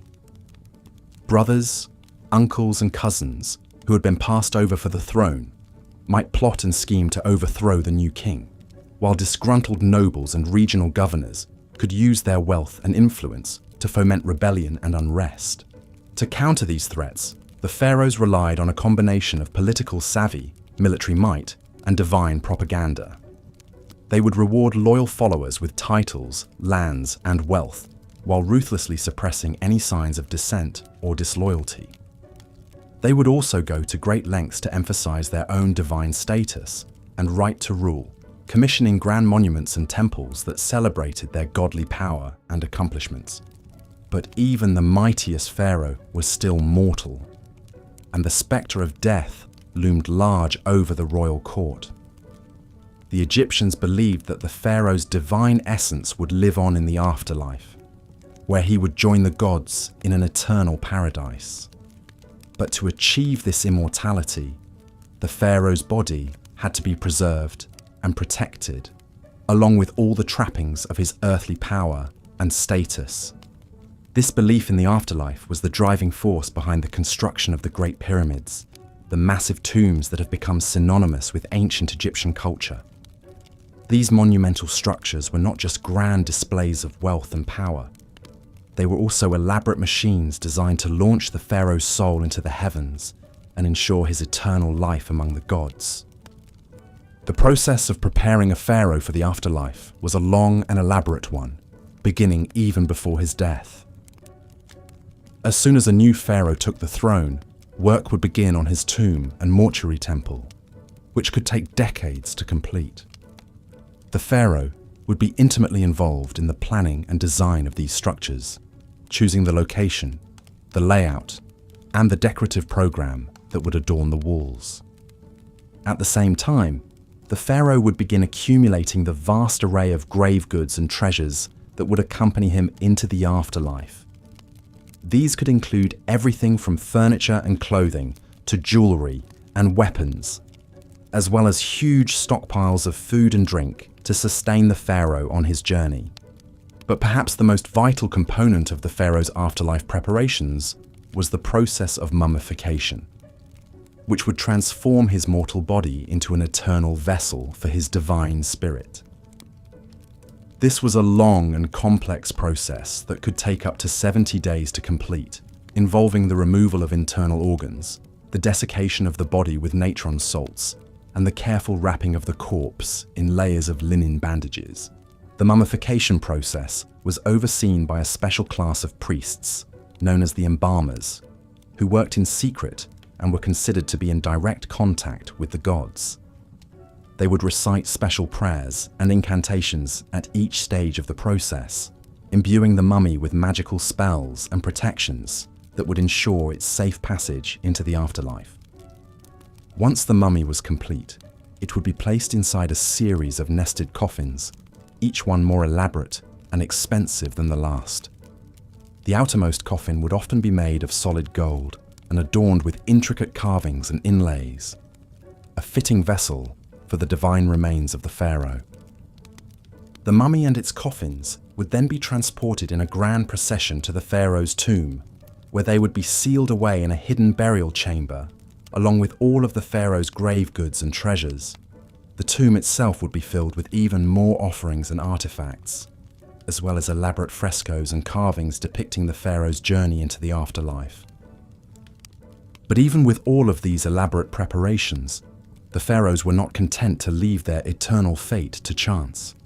Many of them became obsessed with the construction of their tombs, pouring vast resources and manpower into the building of ever more elaborate monuments to their own divinity. The most famous example of this is, of course, the Great Pyramid of Giza, built by the pharaoh Khufu around 2550 BCE. This massive structure, which stood over 480 feet tall and contained more than 2 million blocks of limestone, was the tallest man-made structure in the world for over 3,800 years. The construction of the Great Pyramid was a monumental undertaking that required the labor of thousands of workers over the course of decades.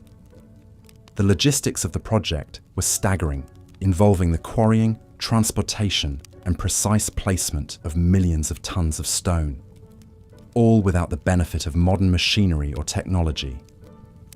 But for Khufu, the pyramid was more than just a feat of engineering.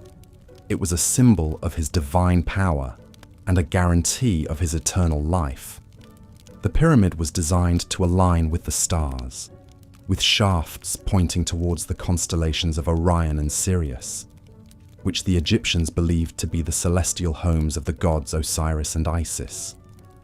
Inside the pyramid, Khufu's mummy would have been placed in a granite sarcophagus in the heart of the structure, surrounded by treasure and protected by a complex system of passages, chambers, and booby traps designed to thwart would-be tomb robbers. But even with all of these precautions, the pharaoh's tombs were not immune to the depredations of thieves and vandals. Over the centuries, many of the great pyramids and tombs were broken into and looted, their treasures stolen, and their mummies desecrated. This was a fate that befell even the most famous of the pharaohs, including Tutankhamun, whose tomb was discovered largely intact in 1922, but had still been entered and robbed at least twice in antiquity. The pharaoh's obsession with the afterlife, it seems, was matched only by the greed and determination of those who sought to plunder their eternal resting places. But the pharaoh's preparations for the afterlife were not limited to their own tombs and treasures. In a practice that seems shocking and horrifying to modern sensibilities, some pharaohs were buried along with servants, courtiers, and even pets, all of whom were sacrificed in order to accompany their master into the afterlife. The most extreme example of this practice was found in the tomb of the first dynasty pharaoh Jer at Abydos. where archaeologists discovered the remains of 318 individuals who had been sacrificed and buried alongside the pharaoh. These included servants, guards, and even women and children, some of whom showed signs of strangulation or blunt force trauma. This practice of human sacrifice was not limited to the early dynasties either. The tomb of the 12th dynasty pharaoh Amenemhat III at Hawara contained the remains of at least 5 young women who had been sacrificed and buried with the pharaoh, along with a menagerie of animals, including a monkey, a dog, and several ducks. Even more bizarre was the discovery of tens of thousands of human hair wigs in the tomb of the 18th dynasty pharaoh Amenhotep II. These wigs, which were made from the hair of young girls and women, were apparently intended to provide the pharaoh with a ready supply of fresh hair in the afterlife, a symbol of his eternal youth and virility. These disturbing practices speak to the incredible power and influence of the pharaohs, as well as the deeply ingrained beliefs and superstitions that governed ancient Egyptian society. For the pharaohs, the afterlife was not just a vague hope or a religious abstraction. It was a very real and tangible goal, one that demanded the utmost preparation and sacrifice. But as Egyptian society evolved and changed over the centuries, so too did the practices surrounding the pharaohs' burials. By the time of the New Kingdom, human sacrifice had largely fallen out of favor, replaced by symbolic offerings and the use of Shabti figurines, small statues that were believed to come to life and serve the pharaoh in the afterlife. And as the power of the pharaohs began to wane in the later dynasties, so too did the grandeur and scale of their tombs. The last of the Great Pyramid builders was the 12th dynasty pharaoh Amenemhat III, and by the time of the New Kingdom, the Pharaoh. As we've seen, the lives of the pharaohs were a complex tapestry woven from the threads of divine power, mortal excess, and an unshakable fixation on the afterlife. But perhaps no pharaoh embodies these themes quite as vividly as Ramses II, also known as Ramses the Great. Born around 1303 BCE, Ramses was the third pharaoh of the 19th dynasty, and he would go on to become the most celebrated and most prolific builder in all of ancient Egyptian history. He ruled for an astonishing 66 years, fathered over 100 children, and left an indelible mark on the landscape of Egypt with his colossal building projects. From the moment he took the throne, Ramses set out to immortalize his legacy in stone. He didn't just build temples and monuments, he built cities.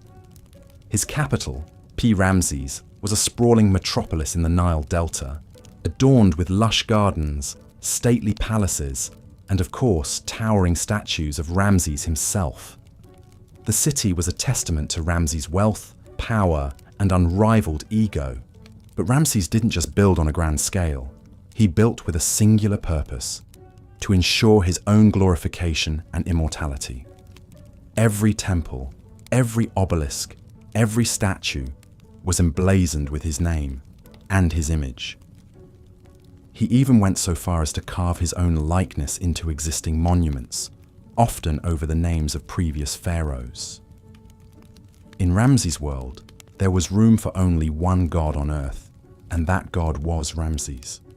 Of course, all this self-aggrandizement didn't come cheap. Ramses' building projects required vast amounts of labor and resources, much of it carried out by slaves and prisoners of war. The lives of these workers were hard and often short, spent toiling in the blistering heat of the desert sun. But to Ramses, their suffering was a small price to pay for the glory of his eternal legacy. And what a legacy it was! From the magnificent temples of Abu Simbel to the sprawling complex of Karnak, Ramses left his mark on nearly every corner of Egypt. His reign saw military triumphs like the Battle of Kadesh against the Hittites, as well as monumental building achievements like the completion of the Great Hypostyle Hall at Karnak, a forest of 134 massive columns covering an area of 54,000 square feet. But perhaps Ramses' most enduring legacy is the very fact that we know so much about him at all. With his relentless self-promotion and larger-than-life persona, Ramses ensured that his name would live on long after his death. And live on it has. Ramses remains one of the most famous and recognizable figures from the ancient world, a towering symbol of the power and majesty of the pharaohs. Of course, not all pharaohs were as successful in their quest for immortality as Ramses. Take, for example, the curious case of Akhenaten, the so-called heretic king who ruled during the 18th dynasty. Akhenaten is best known for his radical religious reforms, in which he abandoned the traditional pantheon of Egyptian gods in favor of a single deity, the Aten, represented by the solar disk. Akhenaten's devotion to the Aten was all-consuming. He built a new capital city, Akhetaten, dedicated solely to the worship of his one true god. He changed his name from Amenhotep IV to Akhenaten, meaning devoted to Aten. He even altered the traditional style of Egyptian art, eschewing the rigid, formalized depictions of pharaohs and gods in favor of a more naturalistic, almost androgynous style. But Akhenaten's religious revolution was short-lived. After his death, his successors quickly abandoned Akhetaten and returned to the old gods, going so far as to deface and dismantle Akhenaten's monuments and temples.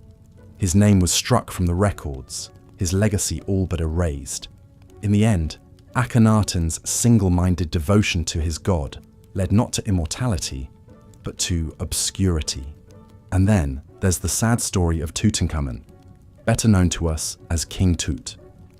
Tutankhamun is perhaps the most famous pharaoh of all time, thanks in large part to the stunning discovery of his intact tomb in 1922.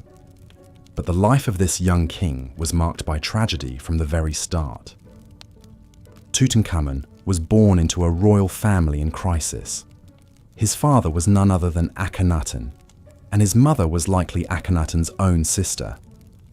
Inbreeding was not uncommon among the Egyptian royalty, who believed that keeping the royal bloodline pure was essential to maintaining their divine status. But it also led to a host of genetic problems, including the congenital defects that plagued Tutankhamun throughout his short life. When Tutankhamun took the throne around the age of 9, he inherited a kingdom in chaos. Akhenaten's religious reforms had alienated the powerful priesthood and destabilized the country. Tutankhamun's advisors, including the Vizier I and the General Horemheb, set about restoring the old order, reopening the temples, and re-establishing the cult of Amun. But Tutankhamun himself was a frail and sickly child, beset by a host of physical ailments. He suffered from a cleft palate, a clubbed foot, and a severe overbite. He walked with a cane and may have even suffered from a rare genetic disorder called Klippel-Feil syndrome, which causes the fusion of the vertebrae in the neck. Despite his physical limitations, Tutankhamun did his best to fulfill his duties as pharaoh. He oversaw the restoration of the old temples and commissioned new building projects, including his own tomb in the Valley of the Kings. But his reign was cut tragically short. Tutankhamun died around the age of 19, possibly from an infection caused by a broken leg. The story of Tutankhamun is a poignant reminder of the human frailty that lurked behind the facade of divine power. For all their wealth and influence, the pharaohs were still mortal men, subject to the same flaws and weaknesses as the rest of us. And yet, through the enduring legacy of their tombs and their treasures, they achieved a kind of immortality after all, not as gods, but as enduring symbols of a fascinating and mysterious world that continues to captivate us to this day.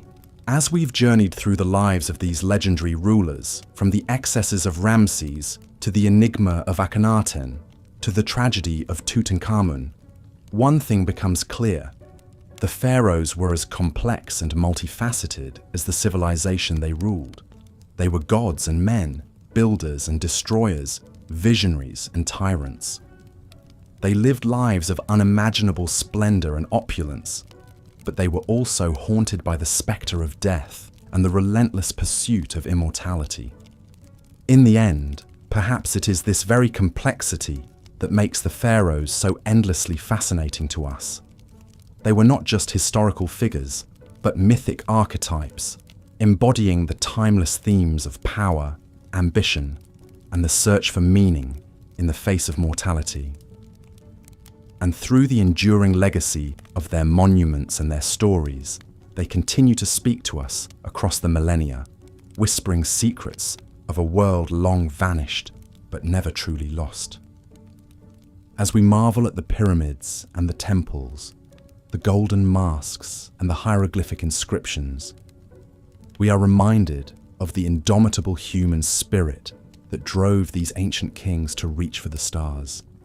And we are humbled by the realization that, for all their godlike power, they were ultimately as mortal as the rest of us, subject to the same joys and sorrows, triumphs and tragedies that define the human experience.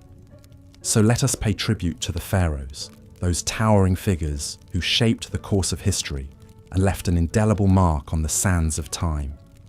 Let us remember them not just as distant mythical figures, but as flesh and blood human beings, with all their flaws and foibles, their dreams and their despairs.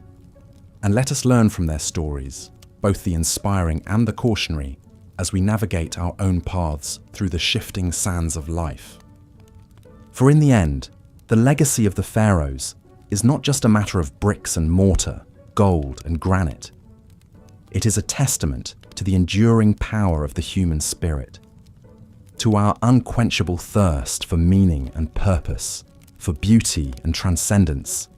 And it is a reminder that, no matter how mighty we may become, we are all part of a tapestry far greater and more enduring than any one of us can ever hope to be.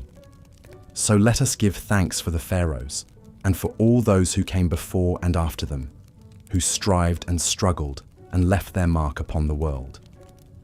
And let us carry their stories with us as we venture forth into the unknown, armed with the wisdom of the ages and the courage of our convictions.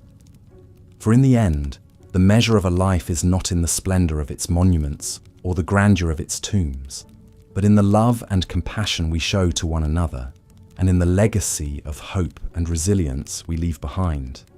And in this, the pharaohs, for all their flaws and failings, have much to teach us still. As we delve deeper into the shadowy world of the pharaohs, we must also acknowledge the intricate web of royal relationships and rivalries that shape their lives and legacies. Behind the gilded facades of the palaces, a complex tapestry of family dynamics, political alliances, and power struggles played out, often with devastating consequences. At the heart of the royal household was the pharaoh's inner circle of queens, concubines, and children.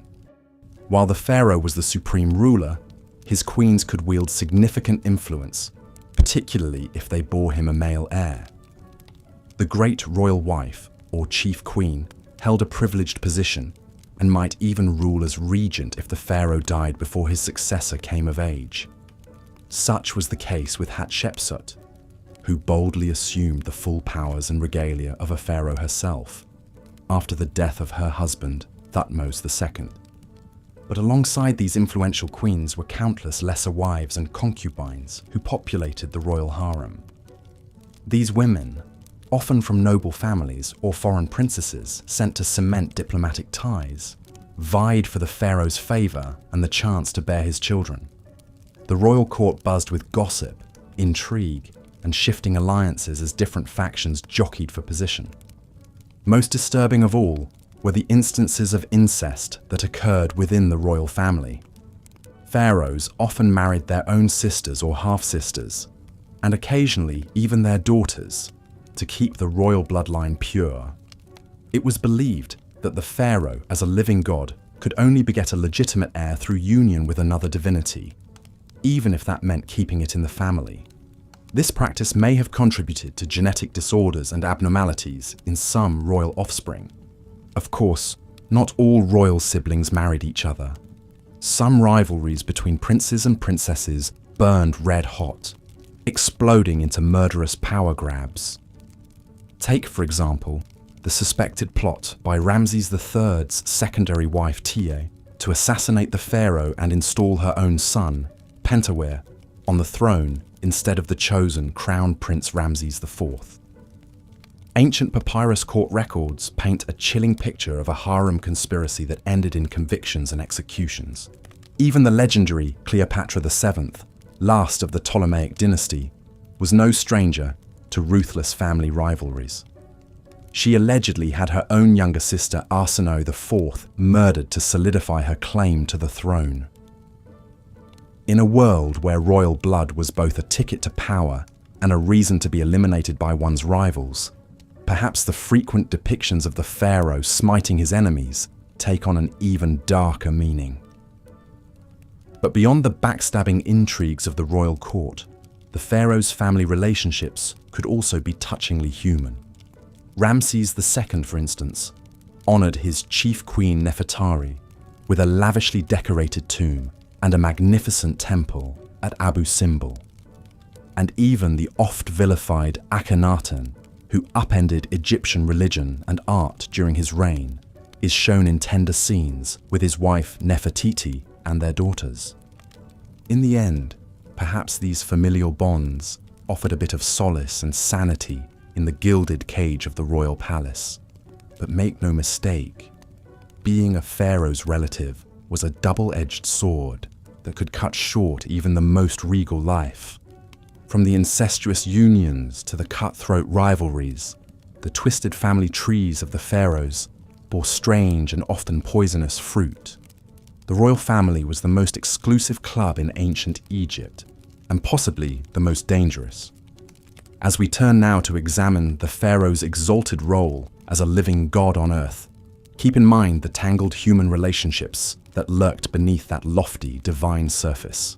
The pharaoh may have been the sun around which the Egyptian universe revolved, but the gravity of family and political forces also yanked him in unpredictable directions, even as he strove to maintain cosmic order and harmony. In the worldview of the ancient Egyptians, the pharaoh was no mere mortal ruler. He, or in rare cases she, was a living god, the divine embodiment of the falcon-headed sky god, Horus on earth. As the intermediary between the heavenly realm of the gods and the earthly domain of humans, the pharaoh played a vital role in maintaining Ma'at, the cosmic order, balance, and justice that held chaos at bay. This concept of divine kingship elevated the pharaoh to a superhuman status and imbued his every action with cosmic significance. From the moment of his coronation, when he assumed the double crown of Upper and Lower Egypt, the pharaoh ceased to be fully human and became a conduit for divine power. His word was law, his decrees were the will of the gods, and his very being was sacrosanct. One of the most visible manifestations of the pharaoh's divinity were the sprawling temple complexes that dotted the land.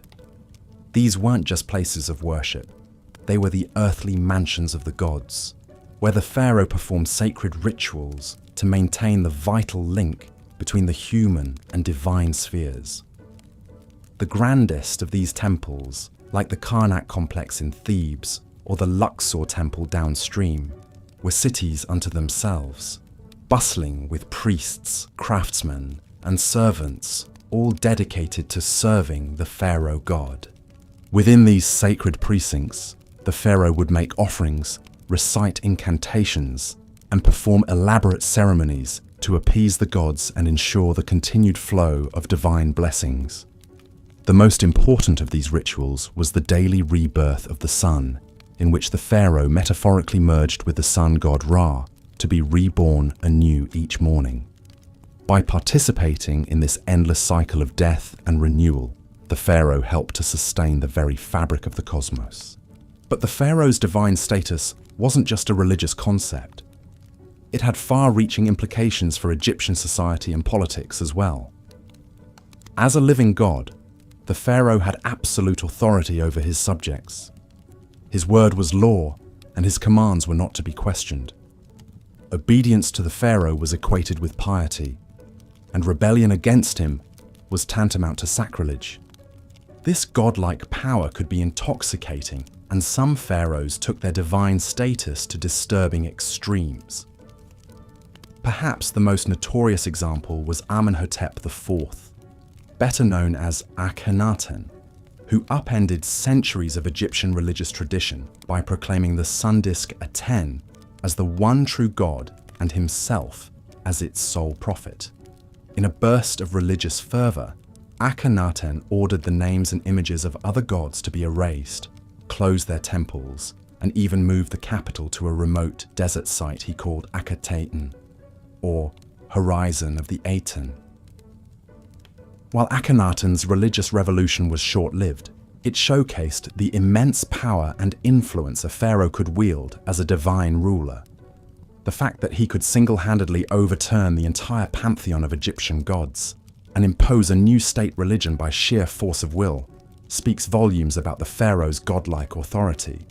But even in less tumultuous times, the pharaoh's divinity set him apart from the rest of Egyptian society. He was a remote, awe-inspiring figure, rarely seen in public outside of carefully stage-managed appearances. His subjects approached him with a mixture of reverence and terror, prostrating themselves in his presence and averting their eyes from his divine radiance. Even his courtiers and officials had to tread carefully, lest they overstep their bounds and incur his godly wrath. In a very real sense, the pharaoh was the linchpin that held the entire edifice of ancient Egyptian civilization together. As long as he performed his divine duties and maintained Ma'at, the cosmic order, all was well. But if he faltered or failed in his responsibilities, it could spell disaster for the whole land. A weak or ineffectual pharaoh could lead to chaos, famine, and invasion, while a tyrannical or impious one risked offending the gods and bringing down divine retribution. It's no wonder then that the Egyptians invested so much time, labor, and resources into exalting and glorifying their pharaohs. The colossal statues, soaring obelisks, and lavish tomb complexes were all testament to the pharaoh's superhuman status and enduring legacy. They were also a way of bolstering his divine power and reinforcing his vital role in the cosmic order. But as we'll see in the next chapter, this obsession with the pharaoh's divinity reached its apex in the very last place one might expect, the tomb. For the ancient Egyptians, death was not the end for a pharaoh, but merely a transition to an even more exalted state of being. And they would go to extraordinary, even horrifying lengths to ensure their divine ruler had everything he needed for the journey. The flickering torchlight casts an eerie glow on the rough-hewn walls of the tomb, as if the very shadows are alive with the weight of ages past. The air is thick with the acrid tang of incense and the musty odor of death, a cloying perfume that clings to the nostrils and the back of the throat. Deeper and deeper we descend into the very bowels of the earth, following in the footsteps of the pharaoh on his final journey into the afterlife. For the ancient Egyptians, death was not something to be feared, but rather a doorway to a new and glorious existence. They believed that life on earth was but a brief prelude to an eternal hereafter, where the deceased would dwell in paradise with the gods, feasting and making merry for all eternity. But to achieve this blessed state, one had to be properly prepared, both spiritually and materially. And no one was better prepared for the afterlife than the pharaohs. From the moment they ascended the throne, they began planning for their eventual demise with a single-minded focus that bordered on the obsessive. Vast resources were poured into the construction of their tombs and funerary temples, veritable cities of the dead that would serve as their eternal abodes. The most iconic of these, of course, are the Great Pyramids that loom over the Giza Plateau. These monumental structures, built during the Old Kingdom, were more than just tombs. They were cosmic engines, designed to launch the pharaoh's soul into the heavens to take its place among the stars. The pyramid's smooth, sloping sides were meant to evoke the primordial mound of creation, while its precise alignment to the cardinal points mirrored the order and symmetry of the cosmos itself. But even more vital than the tomb itself was the complex process of preparing the pharaoh's body for the afterlife. The ancient Egyptians believed that the physical form was just as important as the spiritual essence, and that the two had to be preserved together for eternity. And so, in the sacred rites of mummification, the pharaoh's corpse was transformed from a lifeless husk into a vessel for immortality. For 70 days, the body was dried and desiccated with natron salt, its organs removed and carefully preserved in canopic jars. Then, in an elaborate ritual that could take weeks, the mummy was anointed with sacred oils, wrapped in countless layers of linen bandages, and adorned with protective amulets and jewelry. The face was often covered with a lifelike mask of gold and precious stones, an idealized portrait of the pharaoh in all his divine glory. But the pharaoh's journey was far from over. Once the mummy was complete, it had to be transported to the tomb in a grand funerary procession, accompanied by priests chanting hymns and spells to ward off evil spirits. The sarcophagus was then lowered into the burial chamber, surrounded by all the grave goods the pharaoh would need in the afterlife: furniture, clothing, jewelry, even food and drink to sustain him on his eternal journey. And here is where the pharaoh's preparations took a darker, more disturbing turn. For some rulers, it wasn't enough to be buried with mere objects. They wanted to be accompanied by actual living servants, ready to attend to their every whim in the hereafter. These unfortunate souls, known as retainers, were often the pharaoh's most loyal courtiers and officials, handpicked to serve him in death as they had in life. The practice of human sacrifice was not uncommon in the early dynasties of ancient Egypt, particularly during the First Dynasty. Archaeological evidence from this period reveals numerous subsidiary burials surrounding the tombs of pharaohs like Horahar and Jer, containing the remains of servants, bodyguards, and even women and dwarves who were believed to have special powers. One of the most chilling examples comes from the tomb of King Jer at Abydos, where the remains of over 300 individuals were found buried in neat rows, like a macabre honor guard flanking the pharaoh's final resting place. Many of the bodies showed signs of strangulation or blunt force trauma, suggesting that they had been deliberately killed to accompany their ruler into the afterlife. But perhaps even more unsettling than the human sacrifices were the animal ones. Countless mummified cats, dogs, monkeys, and even lions have been found in Egyptian tombs, often lavishly wrapped and adorned like miniature pharaohs themselves. These beloved pets were believed to provide companionship and protection for their masters in the afterlife, a consolation prize of sorts for an eternity spent in the dark. And then there were the more bizarre grave goods, like the millions of human hair wigs found in some tombs. These elaborate hairpieces, made from the shorn locks of courtiers and slaves, were meant to ensure that the pharaoh always had a fresh coiffure, even in the afterlife. The ancient Egyptians believed that hair had magical properties, and that a full, luxuriant wig was a sign of vitality and power. But as the centuries passed, the practice of human sacrifice gradually fell out of favor. By the time of the New Kingdom, the idea of killing servants to serve the pharaoh in the afterlife was seen as barbaric and uncivilized.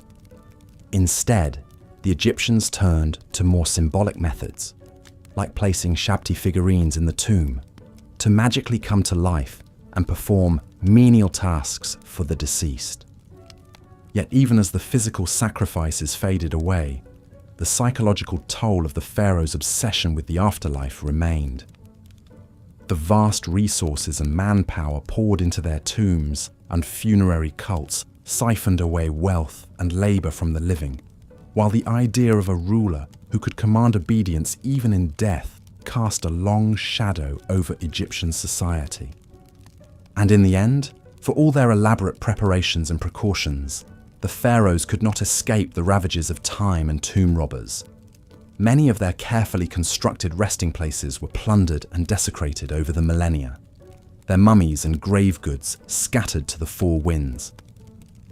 In a bitter irony, the very measures they took to ensure their immortality ended up being their undoing. But even in death, the pharaohs continue to fascinate and horrify us in equal measure. Their mummies, with their uncanny lifelike expressions and aura of ancient power, have become the stuff of legend and popular culture. And as we peer into their tombs and sarcophagi, we cannot help but feel a shiver of awe and revulsion at the lengths they went to in pursuit of eternal life. For the pharaohs, death was not the end, but merely the beginning of a new and glorious existence. But as we have seen, that existence came at a terrible cost, measured in human lives and labors. And in the end, perhaps the most disturbing thing about the pharaohs' afterlife obsession is not what it says about them, but what it says about us, and our own deep-seated fears and fascinations with the great beyond. As we emerge from the Stygian depths of the pharaohs' tombs, blinking in the harsh light of the modern day, we cannot help but feel a sense of vertigo, a disorientation at the vast gulf of time and culture that separates us from these ancient god-kings. And yet, for all their alienness and inscrutability, there is something strangely familiar about them too, a recognition of the eternal human struggle against the forces of death and decay. In our own way, we are all pharaohs, building our own metaphorical pyramids and filling our own virtual tombs with the trappings of our earthly existence. We may not command armies of servants or erect colossal monuments to our own divinity, but we are all engaged in the same basic quest for meaning and immortality in the face of the void. And so, as we bid farewell to the pharaohs and their haunted realm, let us take a moment to reflect on the enduring power of their legacy. For all their flaws and foibles, these ancient rulers left an indelible mark on human history and the human imagination, one that continues to resonate down through the ages. In the end, perhaps the most fitting tribute to the pharaohs is not the gold and grandeur of their tombs, but the simple fact that we are still talking about them, still trying to unravel the mysteries of their lives and deaths, thousands of years after they walked the earth. In a way, they have achieved the very thing they sought so desperately in life, a kind of immortality, a persistence in memory and myth that transcends the bounds of time and space. And so, let us raise a metaphorical glass to the pharaohs, those strange and terrible demigods who ruled over the sands of Egypt so long ago. May they rest in peace, secure in the knowledge that their names and deeds will never be forgotten, as long as there are those who seek to peer into the shadows of the past and grapple with the eternal questions of life, death, and what lies beyond. As we've seen, the pharaohs of ancient Egypt lived lives of luxury, power, and religious devotion unparalleled in the ancient world. But for all their godlike status and opulence, one disquieting fact remained. Even the great pharaohs could not escape the inevitability of death. And it was their obsessive preparations for the afterlife that would come to dominate much of their time, resources, and labor during their reigns. The Egyptian preoccupation with death and what lay beyond stemmed from their belief in an eternal afterlife. They envisioned a paradise where they would continue to live as they had on earth, engaging in the same daily routines and pastimes. But to achieve this immortality, great pains had to be taken to preserve the body and provide all the necessities the deceased pharaoh would need. This is where the famous Egyptian practice of mummification comes in. The elaborate process could take up to 70 days and involved removing internal organs, drying out the body with natron salt, and wrapping it in layers of linen. Performed by skilled embalmers, mummification was a vital step to ensure the pharaoh's body would remain intact for the afterlife. But a well-preserved mummy wasn't enough. the eternal pharaoh would also need food, clothing, furniture, jewelry, and entertainment to sustain and occupy them. Enter the grave goods. Tombs were packed with all manner of worldly possessions, from basic necessities to intricate works of art. The famous golden death mask of Tutankhamun is just one example of the literal treasures the pharaohs took with them. Even more important than the mummy and grave goods, however, was the tomb itself. The ancient Egyptians believed that to enter the afterlife, the pharaoh's spirit had to have a place to return to and recognize as home. This is why they expended such effort to create indestructible, impenetrable tombs filled with everything the deceased would need. We've marveled at the pyramids of Giza, but they are only the beginning when it comes to the pharaonic obsession with monumental tomb building. In the Valley of the Kings near Thebes, later pharaohs abandoned the conspicuous pyramids and instead carved their tombs deep into the mountains. These sprawling, rocky tunnel systems were designed to foil grave robbers and protect the pharaoh's spirit for all of eternity. Some pharaohs, though, took their quest for a secure and luxurious afterlife to even greater and more disturbing extremes. The tomb of King Jer from the First Dynasty was found to contain the remains of 318 men and women who had apparently been sacrificed upon his death. These retainer sacrifices were a grim practice where servants, officials, and possibly even family members gave their lives to continue serving the pharaoh in the afterlife. Thankfully, by the time of the New Kingdom, human sacrifice for the pharaoh's afterlife had fallen out of practice. But that didn't stop some from making other bizarre arrangements. Amenhotep II was found buried with millions of human hair wigs, while Ramses II was interred with his beloved pet cat. Even in death, it seems, the pharaohs were loath to give up the extravagant trappings of their divine earthly existence. Of course, for all their painstaking plans and precautions, many pharaonic tombs were looted over the centuries. The fabulous treasures of Tutankhamun's tomb only survived because it was lost and forgotten. But that doesn't take away from the fascinating and, yes, disturbing lengths the pharaohs went to in their quest to cheat death and ensure their immortality. Their tombs, mummies, and the priceless relics interred with them have given us an unparalleled glimpse into one of history's most captivating and enduring cultures. And the mummies of the mighty pharaohs are still yielding their secrets today thanks to modern archaeological science. CT scans and DNA testing are allowing us to virtually unwrap these ancient kings and queens and peer into their lives and lineages like never before. In a way, then, the pharaohs did succeed in securing their immortality, if not quite in the way they intended. Their mortal remains and belongings continue to enthrall and educate us thousands of years later. And as we unravel more mysteries of their world, we come that much closer to understanding the lives and minds of these legendary rulers who held sway over the Nile and still command our imaginations today. But no study of the pharaohs would be complete without also acknowledging some of the most famous and infamous individuals to wear the double crown of Upper and Lower Egypt. Legendary names like Ramses the Great, the indomitable Hatshepsut, the sun-worshipping iconoclast Akhenaten, and the bewitching Cleopatra still conjure vivid images and have come to define our popular conceptions of Egyptian royalty. Ramses II, or Ramses the Great, was a king of the 19th dynasty and one of Egypt's most celebrated builders. Reigning for an astonishing 66 years, Ramses left his mark on nearly every ancient Egyptian site still standing from Luxor to Abu Simbel. His mummy reveals a man of regal bearing, strong features, and flaming red hair, and he is believed to have fathered over 100 children in his time. Now that's a kingly legacy. And speaking of a royal family tree, one cannot forget the 18th dynasty pharaoh Akhenaten and his legendary wife Nefertiti.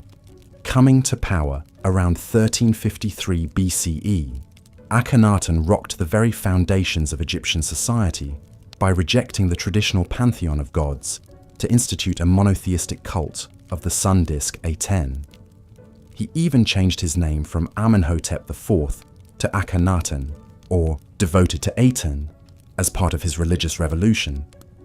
Aiding him in this spiritual shake-up was his beautiful and clever chief queen Nefertiti, whose famous painted limestone bust has come to symbolize ancient Egyptian glamour and intrigue. But the Aten experiment was short-lived. After Akhenaten's death, his son, a young king you may have heard of by the name of Tutankhamun, reversed his father's decree and restored the old gods, condemning Akhenaten to the ignoble fate of having his name struck from official records and monuments. Of course, any mention of Egyptian rulers would be incomplete without Cleopatra, the last active pharaoh and Ptolemaic queen who has become the very archetype of the irresistible temptress. But Cleopatra was much more than a mere seductress. She was a brilliant politician, speaker of 9 languages, and a shrewd strategist who captivated the likes of Julius Caesar and Mark Antony. Though her reign ended with the fall of Egypt to Rome, Cleopatra's legend has only grown in the centuries since. These towering figures are just a sampling of the remarkable personalities that make up the saga of ancient Egypt's god-kings and queens. Each of their lives contains enough drama, intrigue, and colour to fill volumes. But they all embodied, in one way or another, the fascinating paradox of the pharaoh, a mortal who would be God, with one foot in the earthly realm and the other in eternity. It's this captivating duality, as well as the haunting remnants of their glittering world, that continue to enthrall us and draw us back to ancient Egypt time and again. The mighty pharaohs reigned over a sophisticated civilization for some 3,000 years, shaping our notions of absolute power and leaving behind some of the most formidable monuments ever constructed. But in the end, like all of us, they too were mortal, and no amount of gold or godhood could shield them from the fate that awaits us all. Within their tombs, temples, and mummies, they left tantalizing hints of their larger-than-life existence, shot through with the universal human hopes and fears we can all recognize. And that, perhaps, is their greatest legacy of all, the eternal reminder that even the most exalted among us desire nothing more than to be remembered. As we close this chapter on the lives of the pharaohs, take a moment to reflect on all we've uncovered, the sacred and the profane, the awe-inspiring and the unsettling. These ancient god-kings have much to teach us still about power, belief, legacy, and the enduring fascination of a long-lost world we are only beginning to understand.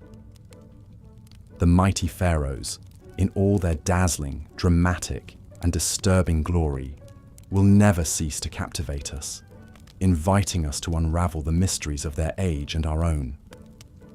And the inquiring mind will always heed the call to wade deeper into the past, where these legendary rulers await with their eternal secrets. As we've seen, the ancient Egyptian pharaohs lived lives of incredible power and privilege, but also darkness and brutality.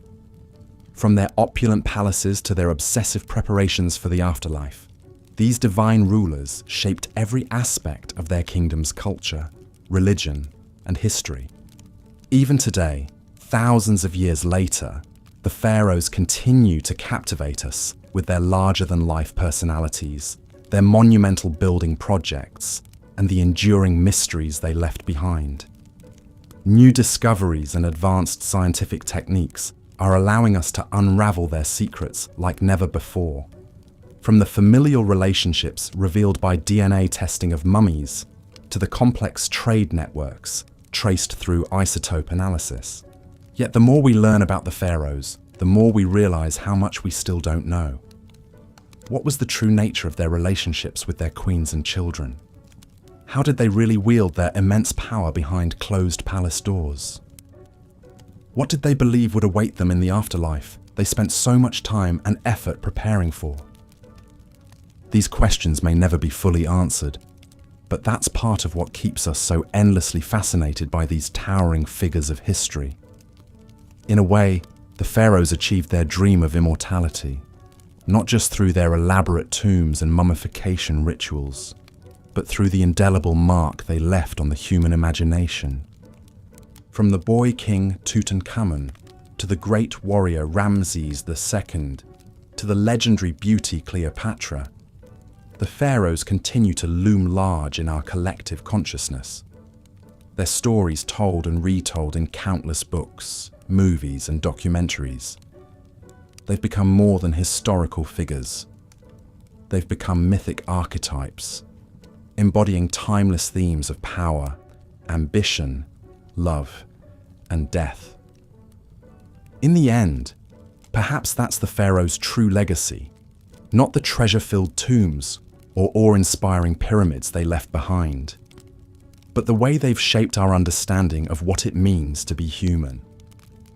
Through their triumphs and failures, their brilliance and their brutality, they remind us of the heights and depths we're all capable of, the eternal human struggle to leave our mark on the world and grapple with our own mortality. So the next time you see an image of a pharaoh, whether it's the iconic death mask of Tutankhamun or a faded hieroglyph carved into an ancient temple wall, take a moment to reflect on the complex, fascinating, and often disturbing world they inhabited. And remember that even the mightiest among us are ultimately subject to the same fundamental questions and challenges that have defined the human experience for millennia. Thank you for joining me on this journey through the lives of the ancient Egyptian pharaohs. I hope you found it as enlightening and captivating as I have. If you enjoyed this video, please consider leaving a like and subscribing to the channel for more deep dives into the most fascinating chapters of human history. Ones that just might change the way you think about your own place in the grand sweep of time. Until next time, sweet dreams of sandy dunes, shimmering Nile waters, and golden burial masks gleaming in the dark.